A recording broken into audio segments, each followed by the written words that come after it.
See, the thing is, I want all the smoke. I ain't gonna hold you. Let's go, guys. Jump up on that couch and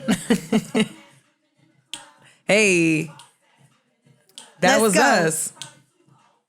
Definitely us.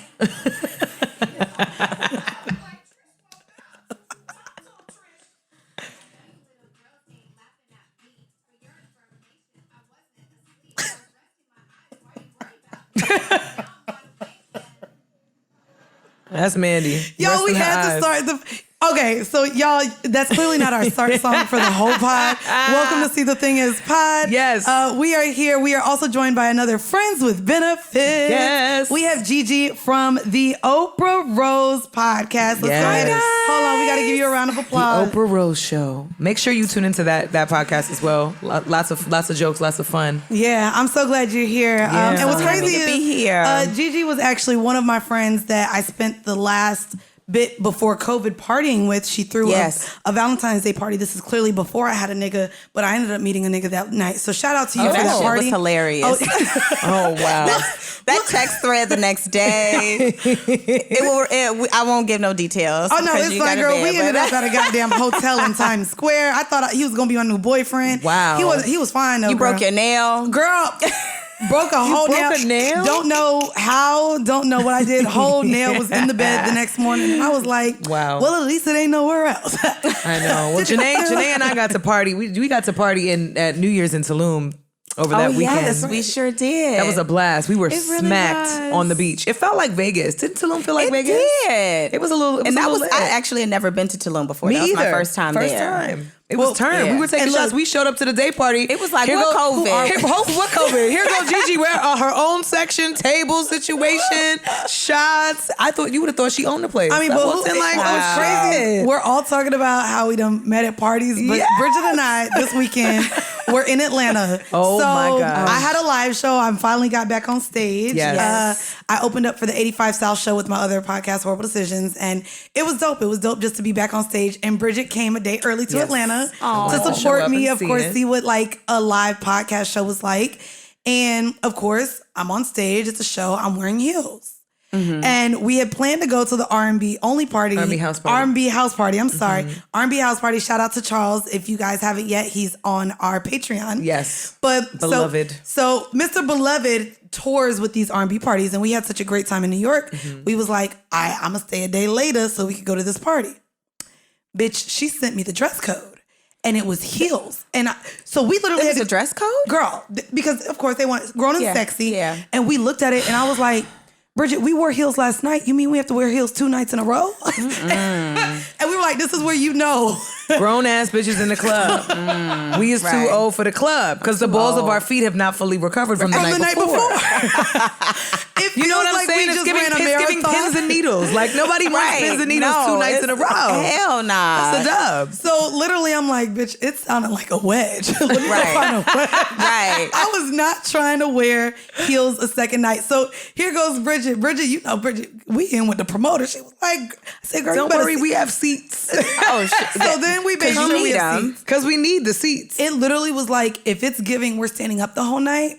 We have a strong 30 minutes. Right. And we out. I'm going in, I'm saying, hey to everybody, bye to no one. Yes. There and you that's go. it. And I'll text y'all when I get home to let y'all know I made it okay. Right. And that's the end of that. It's funny because even we talk about, I think I've been trying to get Bridget to go to Vegas with me. Oh, and she's just like, girl, I got to clean 72 hours in Vegas. It's a limit. I have to put a limit on Vegas. That's my max too. 72 hours, I have to stop. Hell yeah. What more can you do after 3 days?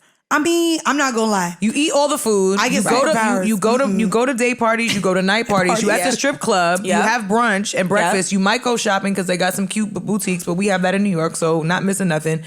And then what? In between all the drug binges and drinking like a motherfucker, like no, I gotta get out of here. By 72 hours, I'm maxed the fuck out. Not me. I get superpowers. Mandii is built different. Though. I know. Mandii is really built different. For somebody in her 30s, Mandii is built different. Mandii can finish off a bottle of Tito's by herself. Yeah, it's bad. She'll have she might hit the hookah, she might not, but it doesn't matter because she did shrooms on the way. And then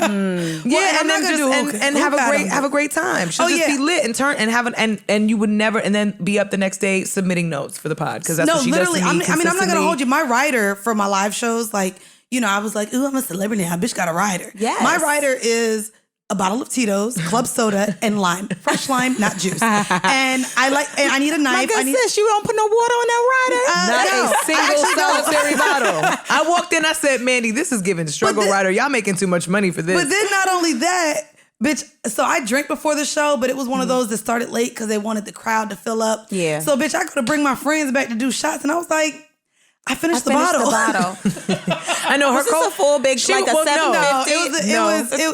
Next time I'm gonna put gallon of Tito's on my rider. Because she came in looking like Daphne from Scooby Doo. Like, someone drank the Tito's.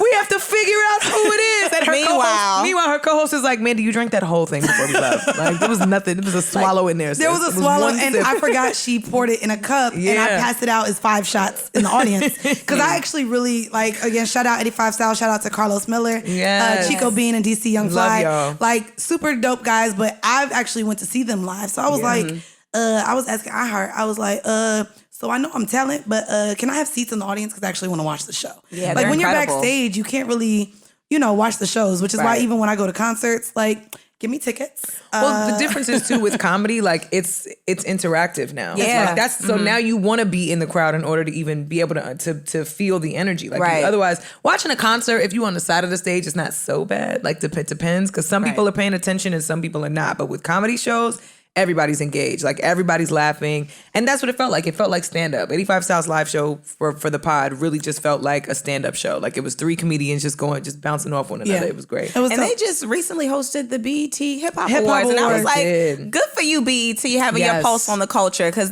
they were impeccable. Well, I really like too that you now have podcasters in the same realm as actors, celebrities, comedians. Like, a lot of people are doing a lot of things and pushing the culture. And again, we have people, it's not even like, I think we're actually more influential than music artists because music artists may drop an album once a year and you're waiting for them to go on tour. But as a podcaster, you really have people listening to you on a weekly basis. And you engage on a weekly basis too. It's a lot more. Well, because they're accessible. They're way more accessible because they're conversational the same way that we are. You know what I mean? Like I say we, like as in consumers, people who watch. It's like we're all a part of the conversation. We're all contributing to the conversation. Whereas a lot of artists feel like they're a little bit, they're not as accessible. If you wanted to comment on something, chances are you make a comment or make a joke or whatever, DC Young Fly might respond. You know what I'm saying? Because that's just what they do. They're funny. They want to keep the conversation going. That may be only because they ain't hoes, because niggas is just as accessible now. Like I be telling all my friends, what they be like, damn, how do you get these athletes and rappers? And I was just like, girl, DM them, they hoes. They will respond back if they like what they see. They will. Like they're really more accessible than people think. Like that part. For real. I did want to start off. This is actually how we are going to start off the show. Let's do it. And you know what? It's because y'all. Hey. Y'all don't know. It's my birthday. Hey. And it's only right. Hey. You know this song? No. Yes. Oh my God. I'm kidding. No, I just want to have a heart attack. I want to see her face. It's your birthday. I just wanted to say that just to see what she was going to do. Hey. Mandii just made the whole chair vibrate, y'all. Literally. The whole room, bitch. The whole room. All that ass. The whole room, baby. No. Yes. Happy birthday, Mandii. Thank you, Happy y'all. birthday. I am motherfucking 31 years old today. That's a great age. It's a great age. And you know what? Let me give myself a round of applause because you already know this first year of my 30s was hell. Was a doozy. So shout out to everyone making it through their 30s. Yeah. We talked a lot regarding therapy and me feeling like lost being 30. And it's weird. I know 30s is the new 20s, but no, bitch, not while we're talking about not being able to wear heels 2 days in a row. Right. Bitch, I was the girl in high school. People thought I was a teacher because, bitch, I had my stiletto pumps in school. The thing is Walk though, into algebra class. Right. But the difference is though now all the girls have sneakers on and flats in the club. Part. Like we used to go out and we were dressed. So it was giving like we were trying to. We were all walking into the club looking like Destiny's Child. I was about to say the bondage dresses. What was the little things we had to wear? Y'all remember shopping at BB? Oh yeah, and wearing the little BB, tight. Yeah. Oh. Those dresses, we really used to dress like the red carpet going to the club. It really did. Now it's like it's giving a sweatpant with a sneaker. It's giving a jogger and a little crop top. Belly out. Like, that's a little high and low mix. Yeah. That's what you're getting. Yeah. I love it. But I mean, also going out in New York over like for 10 years, you age yourself. You like do. You do. We got like 20 years plus on our feet. Do. So we're in our 30s, but our feet are in their 40s. Not only that, fuck these little cute bags that the girls get to wear in every other city. No, ma'am, I'm bringing flats in my purse, which means I have to have a whole luggage to the club with me. Like, right. It's giving a tote. It's not a clutch. We have a tote in the club now. Because we have to bring an extra pair of shoes. I mean, it is crazy though too, because even in New York shit, you might be taking the train to the club, or even if you Uber, you're standing up, you're walking through cobblestone. I remember partying and meatpacking, going to Griffin, having to walk through cobblestone. Fucked up and so many pairs of shoes. Yeah, I fucked up a lot of good shoes on those streets. Little West seriously. 12th. Seriously, so you get mad, you want to wear your red bottoms, you go home, now you got to take it to the shoe store. Yeah. So it's giving, you know what, let's just, Steve Madden me, baby. I'm going to save my expensive heels for Vegas and Atlanta. Yeah, where it's door to door. I don't have to walk, I don't have to walk through the fire to get to the club. Yeah, no, I agree. Well, y'all, we have a lot to talk about today. We do. So I kind of want to get to it.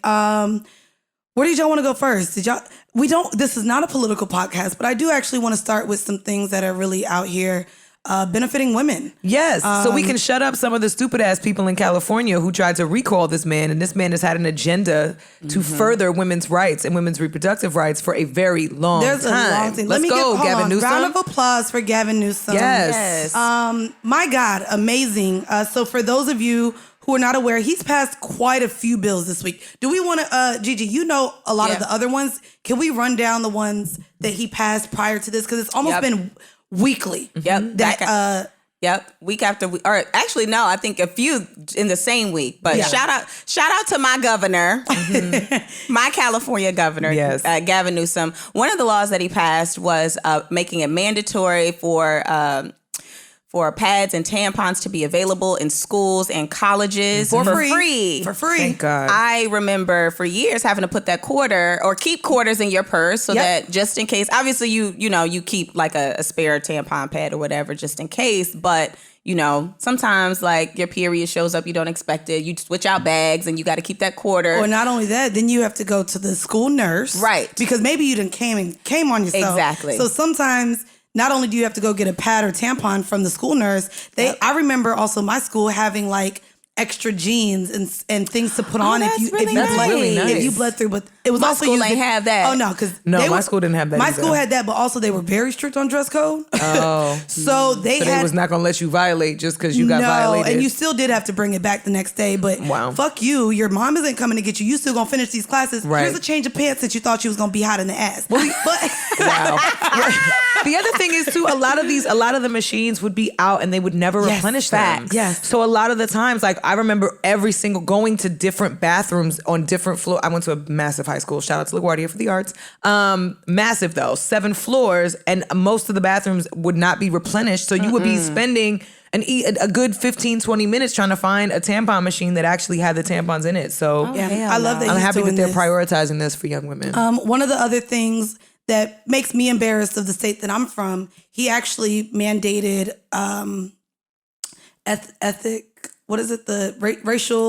racial theory? Right. Race basically theory. The reverse of Florida. Yeah. So Florida, as you guys know, apparently that motherfucker down there, DeSantis, just feels like race doesn't need to be taught at all in schools. Well, he also didn't want to mandate masks. Yeah, he's a fucking idiot. But Gavin Newsom actually mandated that race be taught in schools in California. So that's amazing. And the latest. And the latest, this is the one that I wanted to really talk about because I don't think a lot of men are familiar with the fact that this is a real thing. But California becomes the first state to outlaw non-consensual condom removal with a bill. The bill amends the state's current civil code, adding the act to the state's civil definition of sexual battery. Victims can sue perpetrators for damages, including punitive damages. In addition, it makes stealthing, which is actually the legal term for it, illegal, which of course it is removing condoms without obtaining verbal consent. I really like this because this is a conversation I've had on my other podcasts often. So the term is stealthing. And when I was younger, this has happened actually multiple times with niggas with real money. So I don't even know why they was doing it. But it would be, and I'll share one experience that I had. We did the blindfolding thing. And, you know, I'm super into BDSM and all that stuff. So he blindfolded me and we were engaging in sex. And what's crazy is when he finished, I went to take the blindfold off and he stopped it. He was like, wait, you're going to be mad at me. And I was like, why? No. And literally when I took it off, he was like, it just felt so good. And he removed the condom without my consent. And of course, his response to that was, well, you know, it's cool. We'll pretty much his response to it was making sure I had the $50 for a plan B. And it's like, it goes way beyond that. It happened as well when I was 18 years old. Like, this is a thing that happens. And as a woman, you do feel fucking violated. Like, it is a I violation. agreed to have protective sex with Correct. you. Right. I didn't agree for us to go unprotected for many reasons. It could be for my fucking pH for one. I don't know who else you're fucking. Come on. STIs, STDs, and of course pregnancy is the big thing, which is why men just think, oh, well, as long as you get the plan B, we'll be good. And it's just like, no. Who else are you stealthing, sir? Right. I don't know what she's been doing, what you've been doing. Like, God bless. No, I've agreed to protective sex. This actually happened to me too. Did it? In my early 20s when I first moved to New York. And his excuse was, oh, I thought you knew. Why do they? Because it started feeling better. No, I didn't know. I didn't know. And you know what's crazy for the fellas? I'll be honest with you. As long as we are super aroused, or even if the additional lube is used, I've had great condom sex. Right. I personally cannot tell the difference between a condom and no condom if I'm really wet. Yeah, so, I couldn't either. And I've had really good dick, and I've been like, damn, the condom was on the whole time? That was great. But like, it's not really a difference for women as much. I mean, I understand that there are women out there that dry up and may have irritants to condom usage. I'm not that one. So what was your response, Gigi, to that? I was completely shocked and actually a little embarrassed because he made me feel like I should have known, you know? And then obviously I wasn't as smart involved as I was now, or as I am now. And so I was like, damn, am I tripping? You know, and I immediately like put that on myself. And didn't look at it as a problem, but still felt really, really bad about it. You know, and I talked to one of my friends and she was like, no, that's fucked up. And I never talked to him again. I never saw him again. And then obviously I got a $200 bill to go to Planned Parenthood so I could get all these testings done, get my plan B, you know, because I still don't even know I don't know if he came inside of me. I still didn't even know like where that semen went. Right. Yeah, you know? Same. And at that point, it's just left on you, right, to figure it out, to deal with whatever emotional damage has been caused, but also deal with whatever physical ramifications might have come from him just wanting to up the level of pleasure for himself. Right, it's selfish above all else. It very is. I think I commend Gavin Newsom for recognizing how something that we have as a society overlooked for so long can be so like dehumanizing for women. Yeah. That feeling of violation can just be so, it's awful. Well, we've talked about the word gaslighting so much. And I think that of the 2 or 3 men that I have experienced that with, they automatically went to, man, but that shit felt so good. I had to feel it without, you know what I mean? And so then I remember as a young person just thinking like, well, my shit is good. Yeah. And it's just like, no, I was gaslit to make it feel like what he just did was okay. Yeah. And now when I look back, it's just like, of course, looking into more of this sexually liberated movement and the autonomy that we really do have over our own bodies, like that's a violation. That's a violation. We didn't talk about it. So I do want to just give another round of applause because the fact that this is just now a thing being brought into the first state. I love it because again, this goes against kind of the movements of Florida, Alabama, and Texas. And we know that Texas is looking for ways to remove more of our rights to our body with the abortion bill. So, which, by the way, most recently was also voted 5-4 to keep. Like, it has not been overturned yet in the state of Texas. And that was recent. So, but also what I love most about this too, before we move on to the next topic, is the fact that we have conversations really frequently about women's rights and women's reproductive rights only as it pertains to abortion. And I like that we're able to now introduce other facets to this conversation. That's such a good point. That don't have anything to do with abortion. Women's reproductive rights are not just about abortion. People who are anti-abortion are not necessarily, because I have friends that are anti-abortion that don't agree with abortion, but they would never vote for legislation that would inhibit a woman's choice. Right. Because it's not, at the end of the day, not being pro-choice simply means that you're another woman's choice to make a decision for her body. Yeah. It's not pro-abortion. And so I'm happy that we're having more conversations around stuff like this, where these are things that actually can inhibit, because that's always the go-to, right? It's like, well, if you don't want to get pregnant, don't have sex. No, there needs to be more rules and more statutes in place to protect women from situations like needing an unwanted abortion. Absolutely. Do you know what I mean? It's just, I love that this is now furthering the conversation around the importance of protecting women. Yeah. I want to actually lead that into, just to stick on women and health topics for one moment. October is Breast Cancer Awareness Month. Yes. So for those of you who do not know, if you see a lot of ribbons, the pink ribbon specifically is for breast cancer awareness. And I really like that the conversation is being had about it. Mary J. Blige recently shared that she didn't even find out about mammograms until she was 40 years old. The conversation was geared towards the many reasons Black women don't receive the best health care. And while speaking, Mary J. Blige made it known that she feels as though we don't discuss such things in our community. She stated that she wasn't very knowledgeable about mammograms until 40 and was just like, I was in the music business. And she was trying to take care of herself. And when she felt her body starting to shut down, that's when all of those things were introduced. And I mean, I've been very vocal. My best friend just beat breast cancer, just finished her chemo, went through the double mastectomy. I don't even know all the words, goddamn. There's biopsy, mastectomy, mammogram. And she's 35 years old. And so having to go through like choices beyond fertility because of how aggressive chemo is. And on my other podcast, y'all know I got 3, I've talked to so many women that weren't aware of the things that they should be checking until it's too late. Right. And so I just want to urge a lot of the women this month. There's quite a few sites as well.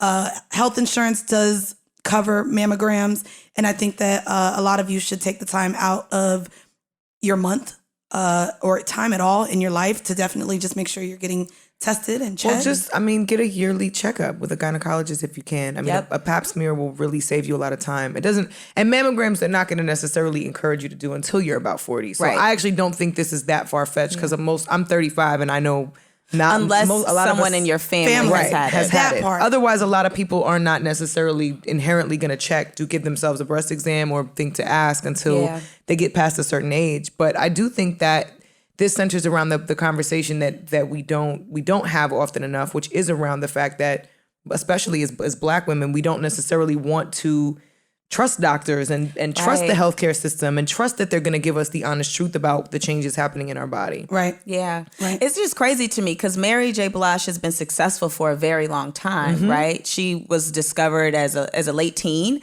And for her to still not have, because she obviously has the money to have the resources, right? But for her to still not have received the education about mammograms prior to 40 is incredibly alarming, and also just speaks furthermore to the disparities in the healthcare system as it pertains to Black women. Irregardless, I know that's not a word, but that's my word. Irregardless of whether you have money or not. It ain't, friend. Miss Cleopatra then told us that it ain't a word. Irregardless. Have y'all been seeing Miss Cleopatra? I love Cleopatra. Oh, my bad. Cleopatra.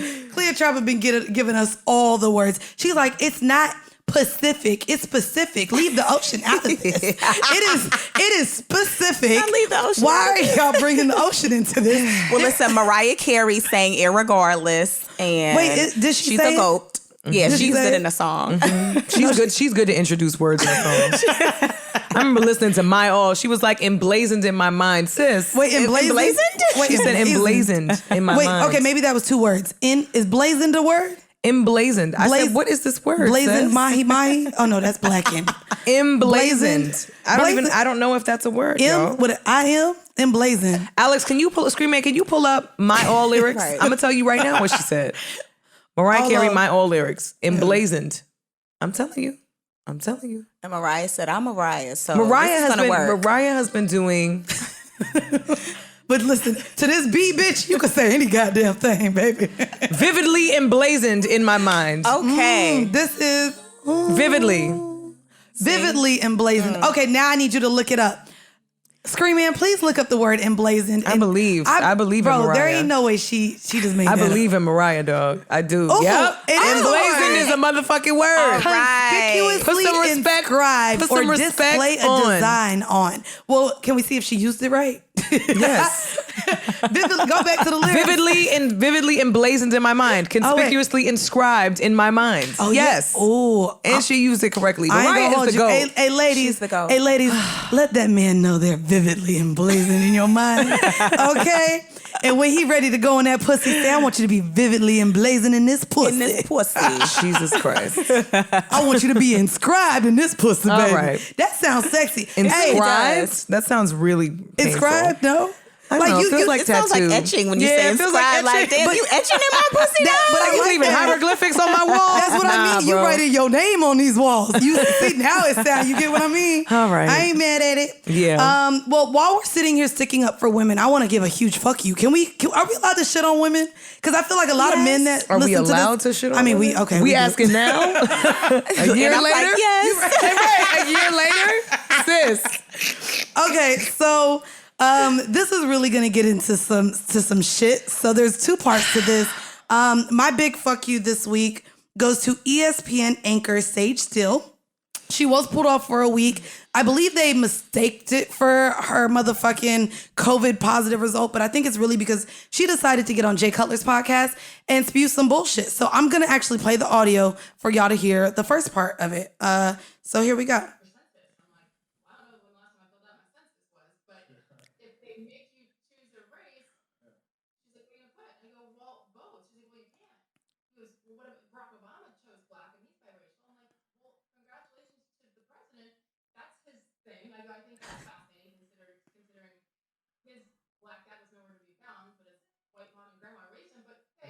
What? Hey, you do you. She said that Barack Obama chose to be black, especially after considering the fact that he was abandoned by his black daddy and was raised by his white family. So I wanted to get into this conversation. A lot of people ask Bridget and I to dig deep into our biracial bags for whatever the fuck reason. But we are both biracial, raised by white mothers. My daddy pays a little child support, but my dad pays no child support. Well, there's that. And I didn't grow up with my dad. He left the house, I want to say 5 or 6. And so... hold on. Here we go. There's so many things. So is Sage biracial? Is that what she's saying? What she wants to check both the boxes? She was born in Panama. That much I did know. But Panama also have Spanish roots as well, as well as African roots. So there's a nice mixed bag of ethnicities and races coming from Panama. So she sounds like she's got a lot of internal work to do herself. But the problem I have with all of these conversations, right? Well, there's multiple problems, but the main problem I have is the fact that we get way too concerned and wrapped up with how people carry themselves and present themselves and identify, when it's not really, it doesn't matter. It doesn't bother anybody. It doesn't matter to anybody. You don't choose black. His dad was black. We didn't get to choose our parents. We didn't choose our parents. I didn't choose a black dad and a white mom. Mandii didn't choose a black dad and a white mom. Like we don't choose these things. It just happens. Yeah. So however our identity comes across is really a personal choice. The same way that we can't say the Black experience is monolithic, you can't say the mixed experience is monolithic either. Right. And for somebody like a Sage Steele, dressed like a substitute teacher, with this tone of voice that sounds like a white telemarketer, she is really in no position to talk to anyone or speak to any experience of a mixed person or a Black person at all, because her experience in itself is placing her in the line of fire because she decides that her experience is superior to another's, which is very white of you. I wanted to bring up 2 examples as well. The only person that chose Black was Rachel Dolezal, for one. She's the only person that chose Black. Shout out to Rachel. Shout out to Rachel choosing Black. However, we choose Rachel. Can we get Sage the fuck up out of here? We'll swap her out. We'll swap her out. Please. But on the other side of things, I remember we came in here and talked about the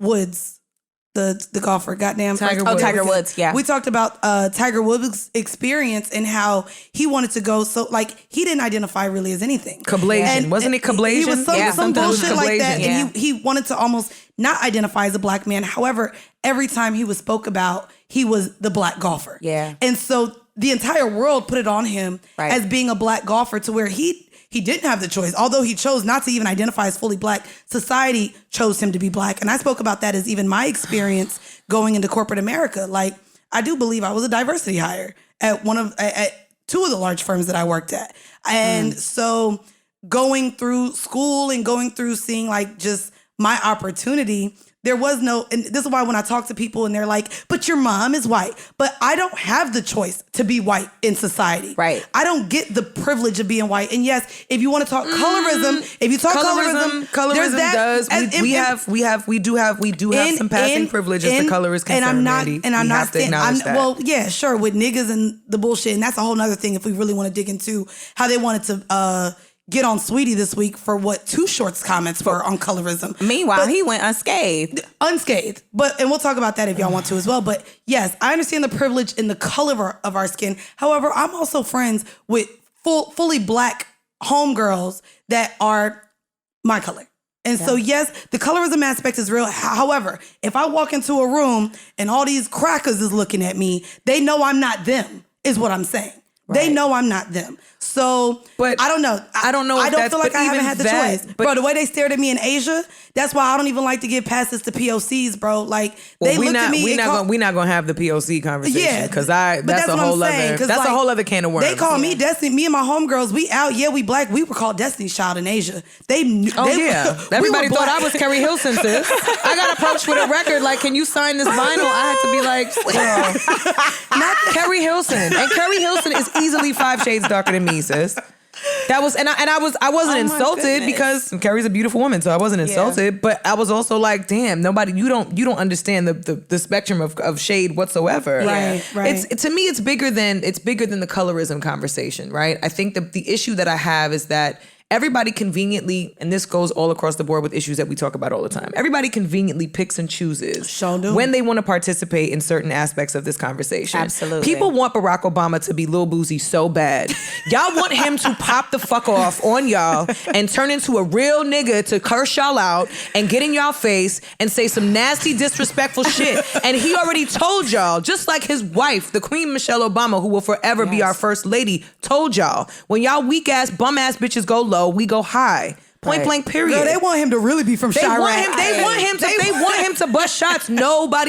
He is above y'all. He is above y'all. Dusty bitches. I don't understand how Barack even got into this. It's like that Nene meme. How got into this? Like, first of all, Sage, I got many issues with this. But first of all, you started off your conversation by saying you haven't filled out your census in a long time. Which lets me know you have your own issues about your identity, baby girl. Exactly. Sis. Like, you're not even doing your part for the community. So 1. 2, I do think that the census does need to elevate itself. There should be multiple options because as Americans, there are more mixed race people, and it's not just Black and white. You know, it's Black and multiple or white and multiple. Like a lot of people are mixing races. So I think it's very ancient and old for us to just only still have the specifications that we have. And finally, you self-identify based off of how kind of society looks at you. Right. Like you mentioned, Mandii, like you walk into a room, and it's only white people, they know,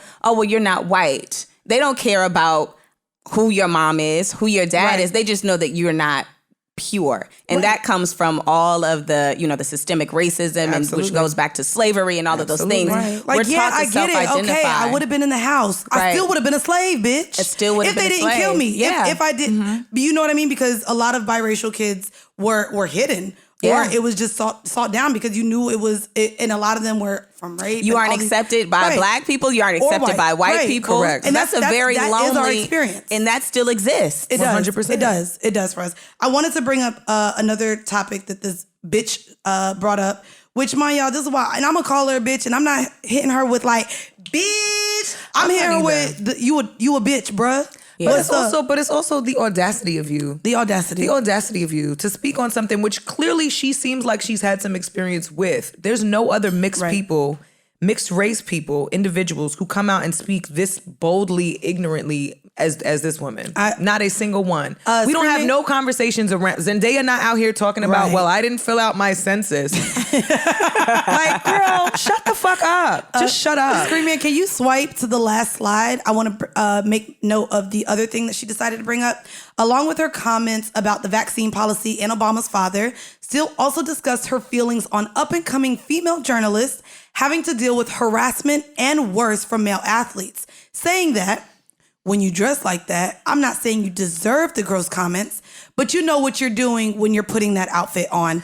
And I wanted to give a huge, once again, fuck you, stupid ass, puss ass hoe, for thinking you could just say stuff like this. Because unfortunately, in the culture that we're in now, where we are trying to make strides regarding assault on women, the idea that another woman feels as though anything should be deserved or expected in terms of sexual harassment from a man based on what you put on. You know what you're doing when you're putting that outfit on. That sounds like something that an abuser and a predator would say. Right. She is a predator. Saying something like that makes you a predator. Makes you a predator. I'm not gonna lie, and I'm nothing not sure, else to be said on that. I'm not sure if y'all were aware of the story. It was a story over in Germany, I believe. There was a rape case. They ended up taking it to court. And she was found, the guy was found not guilty based on the fact that she had lace panties on. Excuse me? Yes. I don't know if you can look that up at all, Screen Man, but put on rape charge dismissed for lace panties. Oh, sis. And it was basically... We would be in a lot of trouble there because we don't wear no panties at all. So y'all think that's an open invitation? So I guess I'm welcoming rape. You know what I'm saying? Me? That means I guess we deserve it. Mandy got her cleaves out. I got on, a liquid legging. Like, what are we saying? And real quick, I know he's still looking for it, but it does also say lace panties were banned in 3 different countries as well. But basically, no, there was a whole case about it. I'm gonna find it, and if I do, maybe you can watch it on. I don't know. Oh, there we go. Oh wait, that's red underwear. Oh, apparently there's a lot of cases about it. Jesus. So Irish outcry over teenagers' underwear used in rape. German inventor creates not anti-rape underwear. Judges throw out rape case citing red underwear as evidence. That's what I'm saying. Right. Lawyer in rape trial links thong with consent. Yeah. So if I wear a thong, that's consent. Do you see what I mean? No. You know what that means if I wear a thong? Kiss my fucking ass. Mind your business. That's what that means. It means I didn't want panty lines. That's it. Right. It means my dress is a little tight and I didn't want to show my fucking big drawers. You know what I mean? My granny drawers that I was made fun of in school. So now I gotta dress like an underpaid, undervalued, bitter bitch substitute teacher like Sage Steele in order to not welcome sex. Right. To not welcome violations to my body. Yeah. I hate it here. I hate it here. It's disgusting. I'm not a fan. Insane. Okay. Yeah. Is it not? Is that not crazy? Well, Sage Steele, shame on you, you dusty bitch. And I hope nobody hires you back because that was it was nasty remarks that you made. Very nasty. And you owe a lot of people an apology for being so stupid ass ignorant on that man's podcast. And Jay Cutler, you ain't shit either, but stop welcoming stupid ass shit like that on your platform. Well, this is what we're gonna end out with this. You are really dumb, for real. That is what Sage Steele is getting from the See the Thing Is podcast. That's it. So I guess I wanted to get in. I don't know if let me give you the aux because I know you got a phone call to make it shortly. But I wanted to get into, y'all know we kind of really talk about our therapy bag in here quite a bit. And there was some recent tweets from Doja Cat that I wanted to share and really get into a conversation. Doja. I love her. I love her so much. What's crazy is we've bigged her up on her performances, even her hosting the VMAs this year. And how even during COVID, sis was doing all the virtual performances. Yeah, she was working her ass off. She was working her ass off. And she recently let off a string of tweets. I feel like I've been talking a lot. One of y'all want to read these tweets? Yeah, she said, I'm just tired and I don't want to do anything. I'm not happy. I'm done saying yes to motherfuckers because I can't even have a week to just chill. I'm never not working. I'm fucking tired. Alex is getting old. He's 68 years old and I can't even be there for him. I want to be alone. It's not anybody else's fault but mine anyway. I just keep agreeing to shit that I don't want to do in the future. It's my own dumbass fault. And then I'm too tired to put any effort into this shit because I'm so run down from everything else. Well, we don't know who Alex is, but we're assuming it's family member, friend, somebody that's important to her. I just know this is kind of how I've felt. And I've told you I've just been so overworked. And I was even talking to my friend about this recently, because she has 3 jobs, 3 remote jobs. But during COVID, she almost felt like in a panic to not have money. So took on these jobs so that now, so much so it's like affecting her relationship. And she's just like, well, you know, they all need me. And I'm just like, from friends to going out to working, I said, it's so crazy how hard it is for many of us to say no. She's saying, I don't want to do it, but I sit here and say yes, even though I don't want to do it because I need a break. And I kind of want to talk to that with both of you guys, because even in terms of birthday parties, weddings, I mean, Bridget was traveling almost bi-weekly at one point for everything for other people.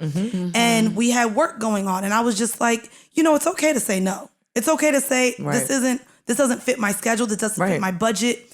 Because now you're thinking of where it's going to put you because you can't say no. So I guess, do y'all have any insight? Do y'all find it easy, I guess, to say no to people? Is that something that, or are you still struggling? It's a little tough for me. I relate to this. Obviously, I'm not like I'm not Doja. I'm not like some esteemed, musician. But I have a lot of friends and they are very important to me. My friends are my family. And I understand the importance of nurturing a relationship, especially having moved, onto the West Coast. So for me, I have to incorporate like the travel and things like that. But it does become difficult to say no. But as of recently, I did have to start putting my foot down. A, because the shit is expensive. That part. It is now. And B, outside is expensive. Outside, it costs $100 to just fucking breathe. Outside, when you walk out your door, just know it's expensive.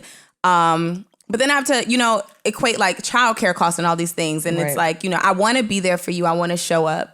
But I need you to also understand, like, I'm exhausted. I'm tired. I do still work. I do still have to be a mom. Like, I do still have all of these things in place. And I need time for me because I can't show up for anyone if I'm not showing up for myself. Do you feel like becoming a mom has made it easier for you to say no to things, or made it more acceptable for you to say no to things? It's a scapegoat, but not one that I've used. I think for me, being a mom is like, I find it even more important to make time for people because I don't want to just solely be stuck into that, And a lot of people say, oh, I appreciate how you show your balance. And I'm like, oh, this shit is hard. I feel like, okay, I'm exhausted. I want to show up for my kid, but I also, I can't lose myself. I feel like it's equally important for her to see, oh, mommy didn't stop doing this. Mommy didn't stop hanging out. Mommy still made time for herself. Mommy is still a woman. Mommy is still a woman, and we have to show those things from our kids from young. So, and then I still don't, I want to be me, I don't want to like just be mom G, like it's very important for me to still show up for myself. I think a lot of women though have that struggle with balancing from once they become a mother, not letting the idea of what a mom looks like completely take over and change who they are. Like, I have a lot of friends that still like partying, still like smoking weed, still want to go on dates and still like, yes, I'm a mom, but I can still look hot. I don't have to wear it like dressed down and all these things. Like, so I love that even the idea of the modern day mom is shifting. From like being a lot more than just a mom. So I like that. What about you? I just asked that because I feel like because one of my best friend has 2 children, right? And she's got 50 fucking spinning plates, and I look at her all the time, and I'm like, you'll have no idea how you're not breaking down and crying every time you go to the bathroom, like, because I don't like that's one of my fears, right? Which Mandii and I talk about on our Patreon episode. You guys should definitely subscribe to Patreon. We talk about this in depth about the insecurities around what motherhood would look like, because I can't imagine my kid not being my whole world, but I also can't imagine my whole world being overrun by motherhood either. Yeah. So the idea of trying to figure out what that kind of looks like and how I can define that, right? Mm-hmm. So it's like, it's the double-edged sword. It's like, because the idea of motherhood has shifted so drastically from when we were growing up, that puts even added pressure onto what you're doing, because now it's like, well, guess what? Now you can create your own destiny. You can create your own blueprint for how you want parenthood to go. And you're like, well, fuck, I'm trying to follow some of the cues. Like, I don't want to make the whole shit up. Like, I don't want to do this by just fly by night type of shit for the whole thing. But I do think that similarly, that's why I asked about motherhood, similarly to a working professional woman, is that there is also, as much as so many of us are people pleasers and wanting to be there for other people, there is still a part of it, though, that personally feels like a failure when we can't do it all. And so for just like a mother would, for someone like a Doja who is at that level of success, right? The same way recently got there. I understand her not wanting to say no. Right. Yeah. So for her, it's like, fuck, am I going to be looked at crazy for saying no? Because I asked for this, right? Like, you're a mom. It's like people would look at you and be like, well, I mean, you wanted to be a mom. Like, you did it. You doing it, sis. Like, you winning. And it's like, yo, but it's not that. It's not easey. But I want to bring, actually, because I know she's a superstar, but I remember, and y'all know I love bringing my corporate experience back into this. When I was an accountant, we had different clients. So I had one of the largest clients. And for those of y'all who do not know, I did fucking investment tax. So anyone that has ever done taxes or understands what a tax season looks like. 60-hour, 80-hour weeks. Yes. Weeks. At Goldman Sachs and No, this was at EY. This was at EY. Oh, but both, I'm sorry. But this both. subtle flex has been brought to you. Word. Yes, not Goldman. That was another time. This was at Epps and Young. What's crazy? When they hear me talk, they like, this dumb bitch, she really went to school. No, like, I really worked at Goldman and EY. And so in working those, I did investment tax. So I did taxes for hedge funds, investment banks, and private equity funds. And we would be there forever. And of course, depending on if another team was behind, they'll be like, hey, we may need you to pick up this client as well. And I remember, shout out to my homeboy, I ain't gonna shout him out his name, but we worked together. He was the other black person on my team. The other diversity hire. And what's crazy is he thought that as us being, of course, the black people in the office, we had to overexert ourselves. Right. We had to show up on time because we couldn't be late. We had to do as much work, and we could never say no. And what's crazy is, oh, bitch, I was going to the studio and on tour while I was an accountant at the latter end of it. So he's like, how do you feel okay saying no to them? Because they would literally sit here and try to give me a client or make me have to come in on a Saturday. And I'd be like, no. I'm booked and busy. Could you find someone else? And busy. But I want to talk to the people who feel as though their lives are so dependent on their jobs that they can't say no. Well, I can't say no because maybe I won't get this promotion. I can't say no because maybe they'll fire me. I can't say no because then I won't be looked at as the star person that I know I am. I know I'm so good at my job. Yeah. I can't let my team members down. And what I want to say to you guys is someone else will do it. If you don't do it, it still gets done. And hearing her say, I'm not happy, I'm tired. Your mental health comes first. Yeah. And these jobs will be there. When you go to fucking quit, sometimes they won't even let you work out your 2-week notice. Right. So you have to know that you come first. Yeah. But also, this is the moment that you worked for. This is the shit that you worked for. I went to school and busted my ass. You went to school and busted your ass. So, I know. So it's the space. So you worked your ass off to say, to put your fucking email on auto reply. I'm not available. You put your phone on do not disturb. Yeah. You're not available. You worked that hard to be able to do that. And truth be told, I know we say this all the time. Yeah. Any opportunity that's missed, that passes you by, was not meant to be yours anyway. That part. And that's fine. You can let somebody else. The way Doja Cat has pumped out music and visuals and festivals and performances and hosting opportunities in the last 2 years, girl, you can afford to take a break. Panorama. in a whole Panorama. In a whole Panera Bread. You can afford to take a break. Like, that's the shit that you work for. Do you know what I mean? I think something that we have ingrained in us that we have to unlearn and practice unlearning daily is that mental health is not something that you earn. Oh, come on now. That's a bar. It's not something that you earn. Preserving your sanity and preserving your inner peace is your fundamental responsibility. It's not something that you earned. You said that, bitch. Like, no one can tell you that you don't deserve time off. If you've been killing yourself and burning the candle at both ends, no one can tell you don't deserve some time off. And even if you are not burning the candle at both ends and you still feel overwhelmed by what life is throwing at you, life comes at you fast. It does. If you still feel overwhelmed, everyone deserves to take a break. If you don't, it's not something you earn. You need that. Can I say another fuck you? It's really just we fuck handed all them of out y'all today. But this actually comes from, and I ain't gonna say the name of it, but I want to just group it into fuck all of the jobs and corporations out there that do not even give people requested time off. Right. I literally am trying to see my mom right now, and she's like, girl, I put that in last month and they still haven't approved it. That's my mother too. And they haven't approved her time off. So not only do you give time off to people, when they really want to use it to spend time with family, they still have to go through an approval. You have to approve my time off that you give me, but it's there. Like, why can't I just put it in? I've earned it. I've accrued it. And you still are now, you have also the right now to tell me, sorry, can't approve that because we need you for this. So it's just like, I just want to give a huge fuck you to all of the employers out there who, when you sign up and you like, I got all this time off, paid holiday, paid this, paid that. And then when it comes down to it, no, my mental health, my life outside of this job means nothing to you because you can't even approve this time off. And if something that happens to you, God forbid, anyone, but if something happens to you, that job, they're going to walk right over you and find somebody else to fucking do it. They're going to send an email like, our beloved guys, unfortunately, we no longer have such and such in the office. Listen. And then hand out all of your work to other employees. They figure it out quick. They sure figure it out. I did want to give a shout out to a corporation, however. Y'all, McDonald's is doing a thing, and I'm just like, Did they bring back the steak breakfast bitch, sandwich? I wish, bitch. You know what? However, I was really hoping for that. Someone hit me in Pittsburgh and was like, sis, you could come down to Pennsylvania. They still got it on the menu down here.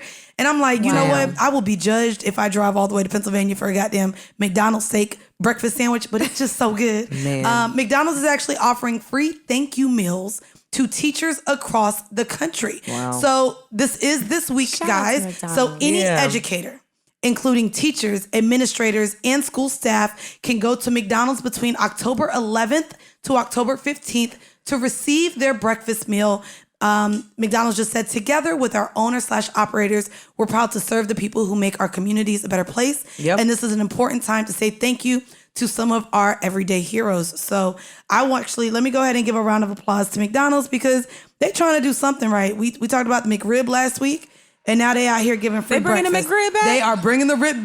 Girl, the McRib coming back. I love marketing by McDonald's. They doing it. They're truly an iconic and I brand. guarantee you every teacher going to come in this week for that meal and they're going to be like, by the way, the McRib is coming back. They're going to let y'all know. Drop little cards in there. They're going to remind y'all just to keep y'all coming in. And it's great. You know what? I mean? We need more of that. I think something we've lost sight of is the fact that teachers this last year have really had it rough with Zoom schools and classes, and I can imagine having to adjust the curriculum for kids that can no longer be in class, physically in class. And so I think this is really dope of McDonald's to acknowledge and then them. exposing themselves now that a lot of schools have gone back and returned to in-person learning. They're dealing with mask mandates, non-mask mandates. Kids are nasty as hell. They're like damn petri dishes, so they carry a lot of germs. So they're exposing themselves to all of these, germs outside of like COVID, but then COVID. So shout out to the teachers. You don't get paid enough. You're overworked and underappreciated. So I'm glad that McDonald's is at least extending themselves to show you that they love and care for you. That part. Well, y'all, just so y'all know, the funnies are coming. We've been really we wanted to get all the deep serious shit out the way early. Deep serious shit. Y'all know our things we don't care about segment is coming, as well as TV So y'all know we're going to talk about the Chappelle skit and the fight, y'all. Not the Chappelle skit, the stand-up. The stand-up. It's a whole stand-up. But you want to go ahead and get into some music, baby? We going to get into our Freshly Squeezed, Yeah, baby, get into that fresh. Oh, yeah, we do it every week. Every week. We got to give it to him. Yeah. Oh, did we remix? We're remixing. We got a birthday ad-lib in there. Mandii decided to bless us with a different sound. There's so much new music this week, man. There is. Where do you want to start? You want to start with me or you? I want you to start because you really loved this. I didn't get a chance to listen to the whole project. Okay, I listened to a couple things. I just love him. I discovered some new artists that I'm into, so I wanna give them some love today. Well, I actually just want to give an honorable mention. I'm not actually gonna play from him, but Don Toliver did release his project.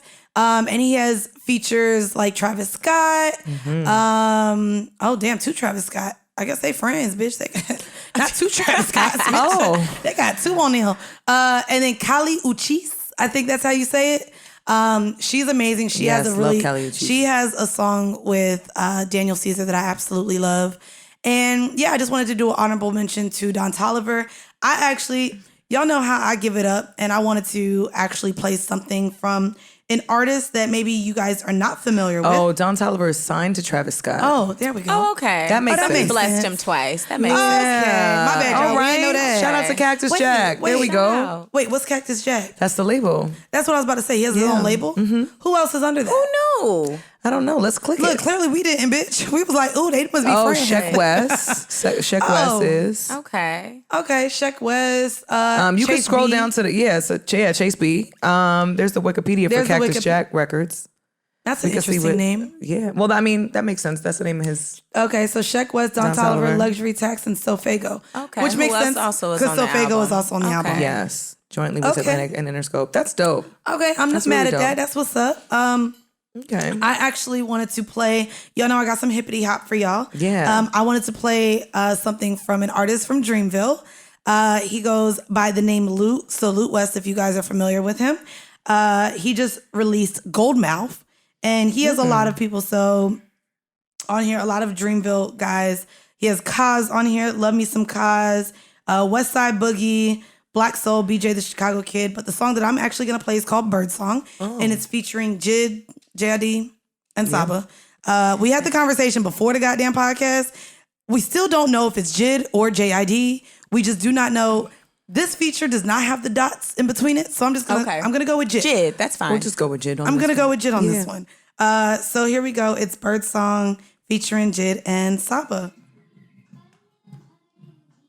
I just always love their production. It's just always some different type of vibes.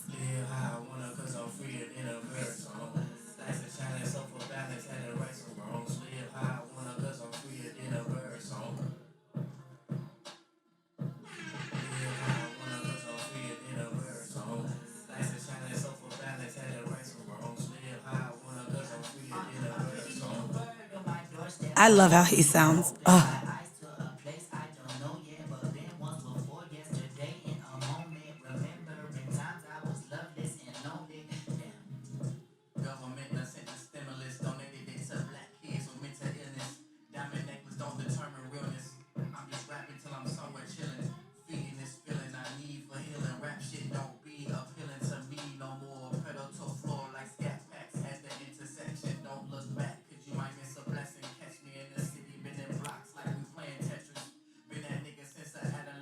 It's so weird, guys, because if I was a rapper, I think I would want to be a mix between Kaya and Mos Def. Does that make sense? It's like I want to still talk about my neck, my back, but I also want to give like some education. I want to be a lyricist. Kaya, I love her so much. That actually makes sense because you do be liking that damn deep ass fucking rap shit. I'm also like educational with it, so I feel like that's why I told you I want. She love a conscious rapper. Right. She love a conscious rapper. You would never think for real. Don't do this. Don't do this. No, you wouldn't. You would, because you wouldn't. You wouldn't think I'm deep, bitch. No. Not both of y'all saying no. No, sis. No. I do. I love a little. Which is nothing wrong with that. Yeah, I'm just saying do. you a lot more Lil Baby than you are Mos Def. Thank you.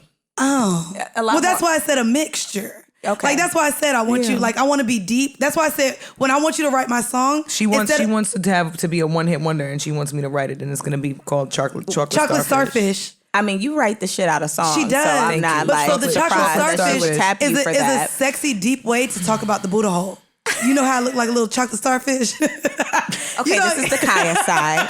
But that's what I'm completely saying. The Kaya side. But then I would want to like. That's why she wants me to write it to add some. And she wants me to make sure that the vision is emblazoned. You know what I'm saying? I mean, we can the vision to be emblazoned in this fucking song. Niggas spending the PP check on some, you know. I don't know, PPP check. My bad. The PP check. The PP check.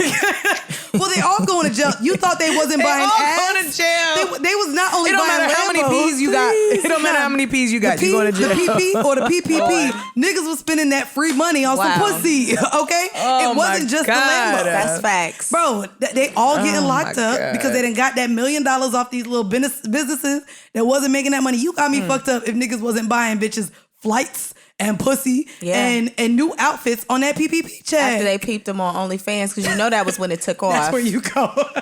They peeped them on the OnlyFans. They peeped them and was That's why they was trying to shut it down and tax y'all. Right. Damn.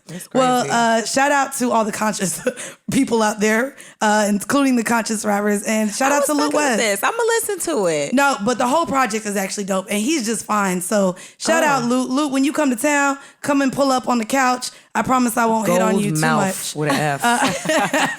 Girl, I done sit here and solicited St. John. We're still waiting on you. We just want to let's talk about and your Lucky projects. Day. And she's trying to get Lucky Day up here too.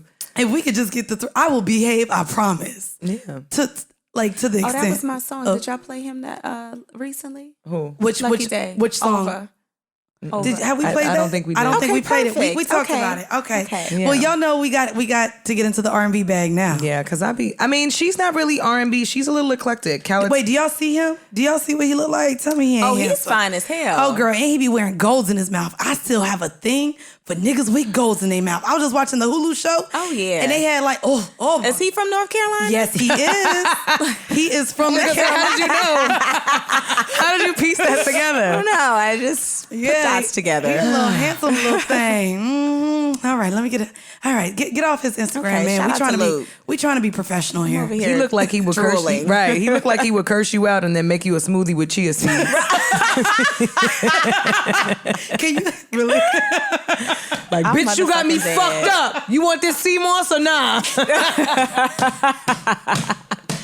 That's the energy. Right? That's the energy he's giving me in these photos. Like, I put chlorophyll drops in mine because I know you don't like it. Right. I'm still considerate. Right. You got me fucked up. I hate both of y'all.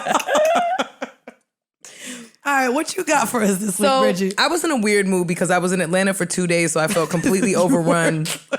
By trap music. But I will say that when I got home, I was like browsing through a bunch of like new artists and stuff like that. And she may not be a new artist, but she's new to me. So I apologize if anybody's like, oh my God, she's been making music for 10 years.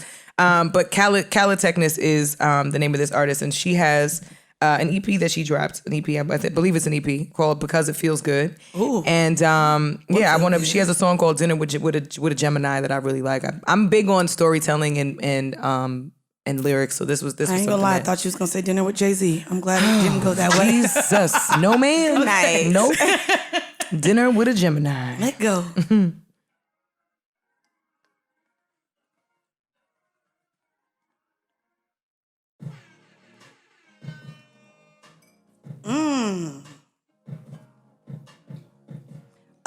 Auntie music. This is auntie music? It's giving it first, no? Oh yes, girl. This is cleaning with the Swiffer this is a bitch. Vibe. This is Yes. This belongs on Insecure. Ooh, it absolutely does. I'm getting that. Yeah.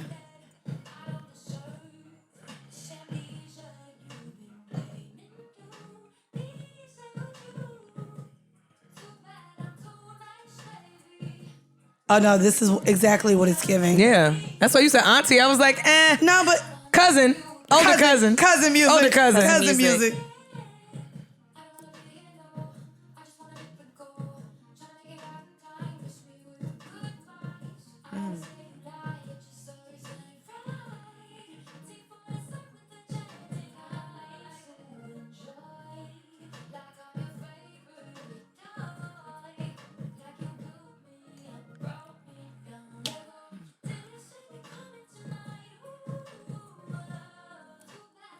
That is cute. I like it. How'd you find her? I was just scrolling through new albums, new projects that came out, and this popped up, and I like her cover art is just like a bunch of her. It's her in a bunch of different positions. Oh, which was kind of cool. So I was like, you know what? Let me give sis a try. I like that. Dinner with a Gemini, though. I know I ain't to the stars and moons, but ain't they like? Ain't Geminis the one we want to stay away from? Yes. Like them niggas is like two people, right? Kanye is a Gemini. Oh, we really staying away Donald from Geminis. Trump. Donald Trump is also a Gemini. Wait, they're both Geminis? Mm-hmm. Doesn't that make sense? Oh God! I just don't know why we would even like Gemini. Do you? Yeah, I like Gemini women. I like Gemini women. I don't get. I don't know. I don't know a lot of Gemini men personally. I don't. And know they are many. different. The men and women are not the same. No, but that's for any sign though. Right. I feel that way about every sign. To me, it's for every person. But that's just a. I get along very well with Capricorn women. I love Capricorn women, but Capricorn men are a little sketch to me. I don't know. Capricorn men I'm a a Libra sus. and I root for Libras, but Libra men? Oh hell no! All right, watch it. Oh, my man a Libra too. Listen, my man a Libra, Parks Libra. Okay, so you know what? No Libra slander will be tolerated. I'm gonna respect that you're married, but the only thing I know about Libra men is that the sex be there, but that's it. Everything else is just toxic, draining, manipulative, and everything else. No. Is that just men? Oh wait, you might be onto something.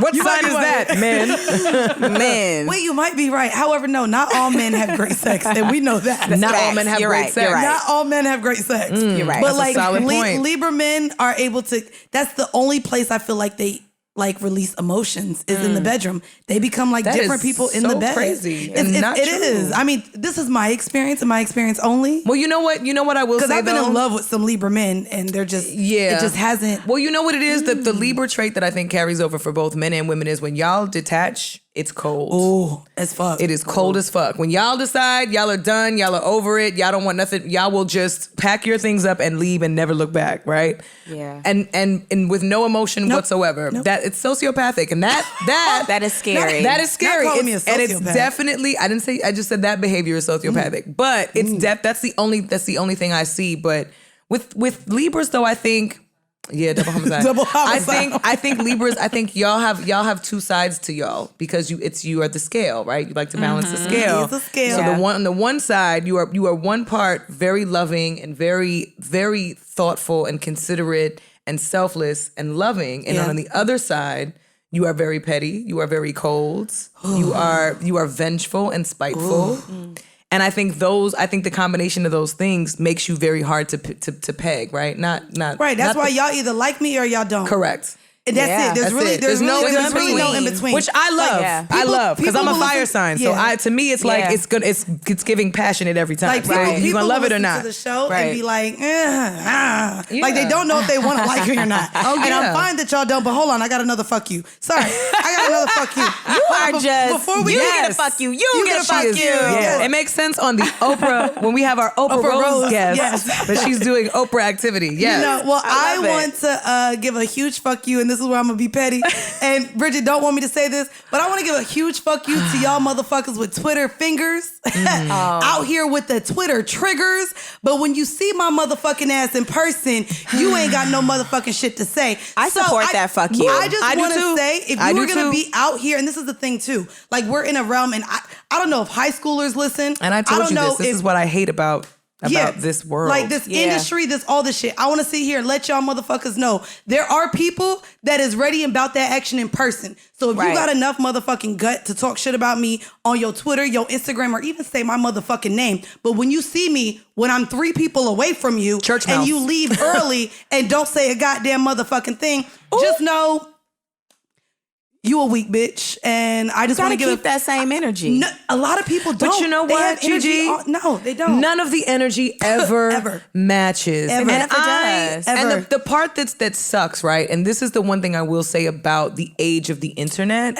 is that it gives people free license and free reign to say whatever that they want about people and not have any repercussions around it. Because, and this is me showing my auntie age. But no matter what, even if you were talking shit on Facebook, If you had to see me in person, I'm slapping the shit out you. Yep. And there's no conversation beyond that. That shuts you up. You take the post down and we carry on. Yep. And there might be some room for reconciliation when we mature later on down the line. But nowadays, people say all of this wild shit, disrespectful, despicable shit on the internet. And then when they see you, act real smug about it because they know if you decide to pop the fuck off because this person says some nasty shit about you, they gonna turn around and call the police and press charges and do all of these things. And that's the thing. Like, if I'm going out of my way online to talk shit about you, when I see you, it's gonna be that. I'm gonna show up the same way. But however, if you out here just constantly gabbing at the mouth, gabbing with your little fingers on Instagram, I'm assuming you got smoke for me. So when you see me, I'm gonna let you approach me first. But best believe, bitch, watch came off. Yeah. My friends was ready because you don't know where the fuck I go. This is from Florida, okay? Hello. Okay. And that's why I was like, nah, you gotta approach me first. Don't get it twisted. I'm gonna call self-defense, bitch. But I will hand you an ass whooping when you come and approach me in person. So but you can't call self-defense because you also have the receipts to justify it. Bro, that's what I'm saying. And I've been nothing but antagonized, not only online by this person, but when we were in the vicinity, I really expected something to pop off. And bitch, I'm partying. We dancing a Luther, bitch, and I'm looking. I'm looking, bitch. Mouse. Church mouse. And I'm with my friend, so maybe it's because she was outnumbered. But baby, just know, if y'all are on these Twitter streets talking your mouth, just know you can get these hands in motherfucking person. And what I've realized is that people that engage in that kind of behavior on the internet, you've never been punched in the mouth.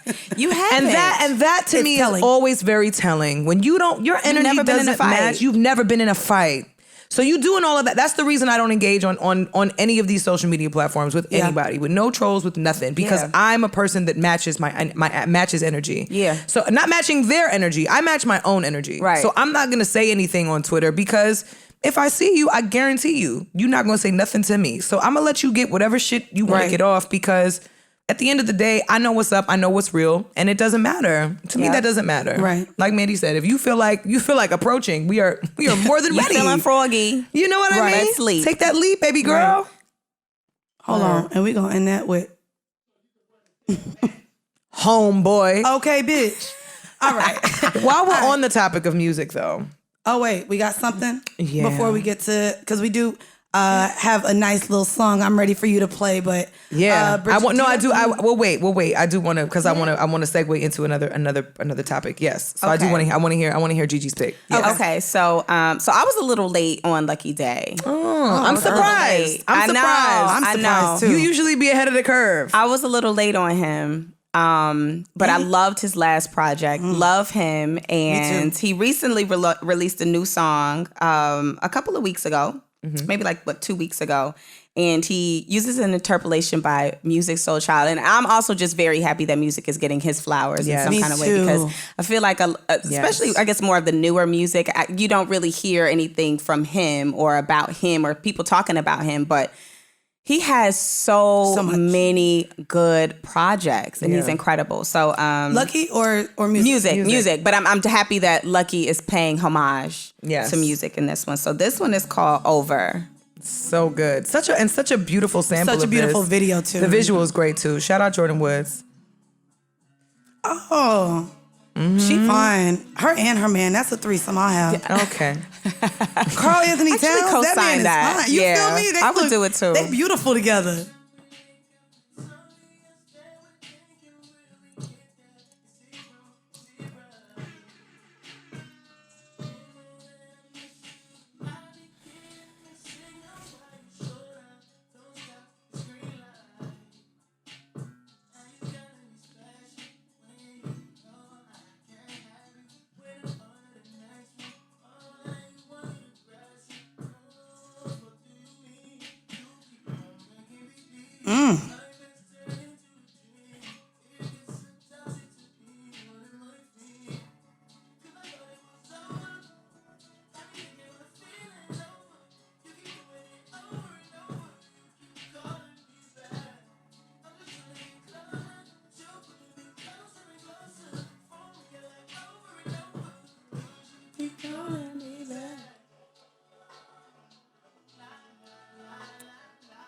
So he's trying to get over the girl and she keeps calling him? Is that what I'm hearing?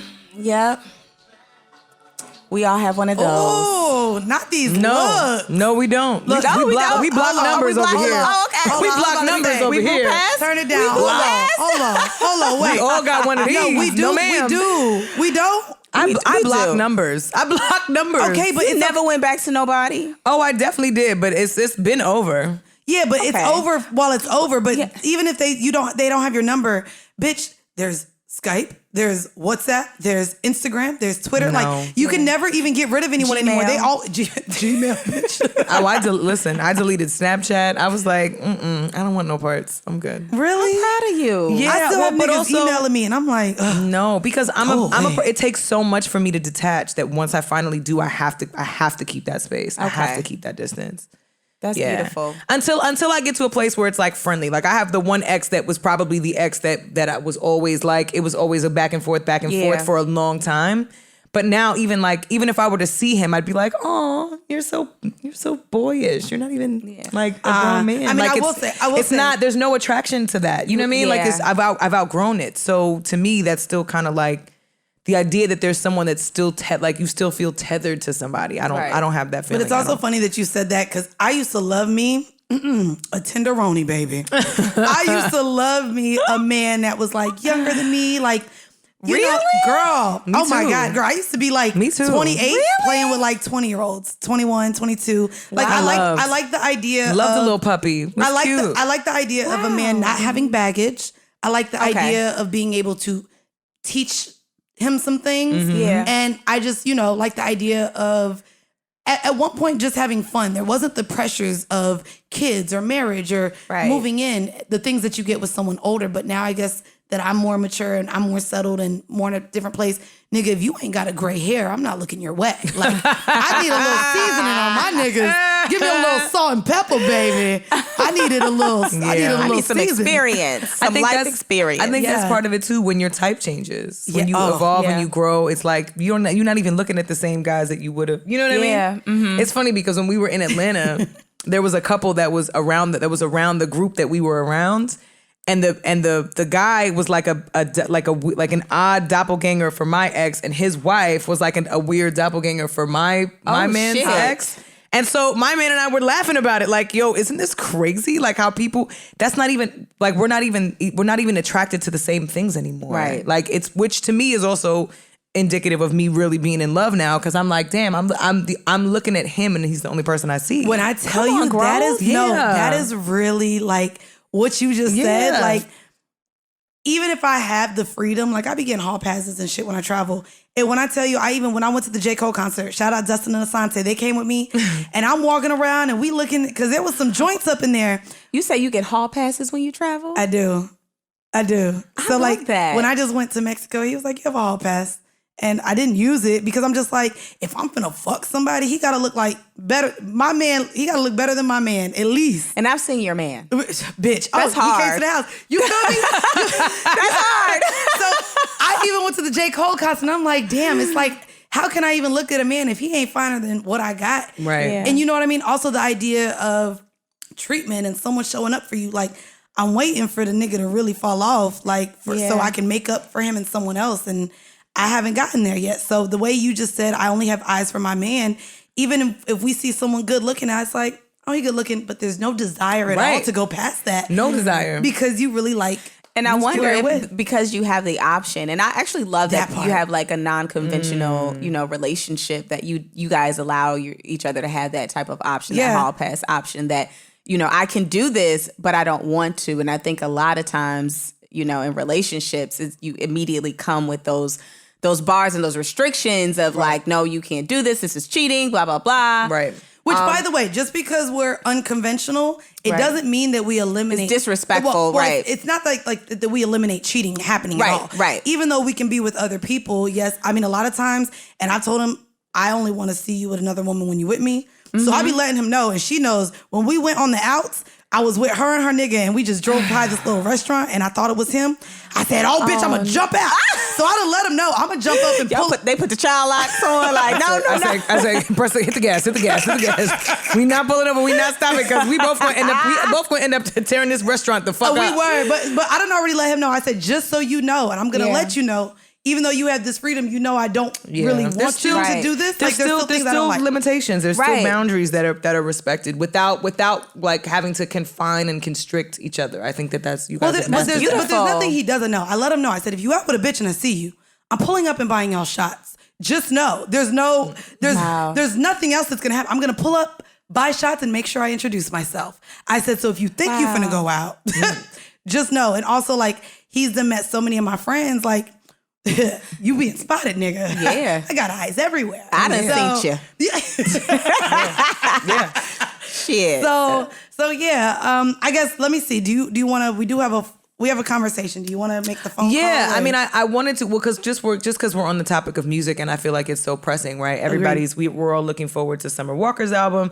It was just announced that SZA is now dropping a project on the same day. Come on, SZA. As Summer Walker, which, I mean, I love it because I'm first of all, I'm excited to hear 2 full-length projects from these beautiful queens. But also, I hate it because I know that people are going to make the comparison because it's coming out on the same day. Yeah. Look, you don't think so? It's not true? What's not true? Oh, wait, so the album isn't coming? Summer's album isn't coming. I'm on the album. I'm on Summer album. Oh. So she doesn't have a full-length project coming the same day? Look, y'all know Parks know the tea. Parks be knowing. Parks was like, nope, not true. Okay, I'm happy that she's on Summer's album. That's going to be incredible. That's going to be nice.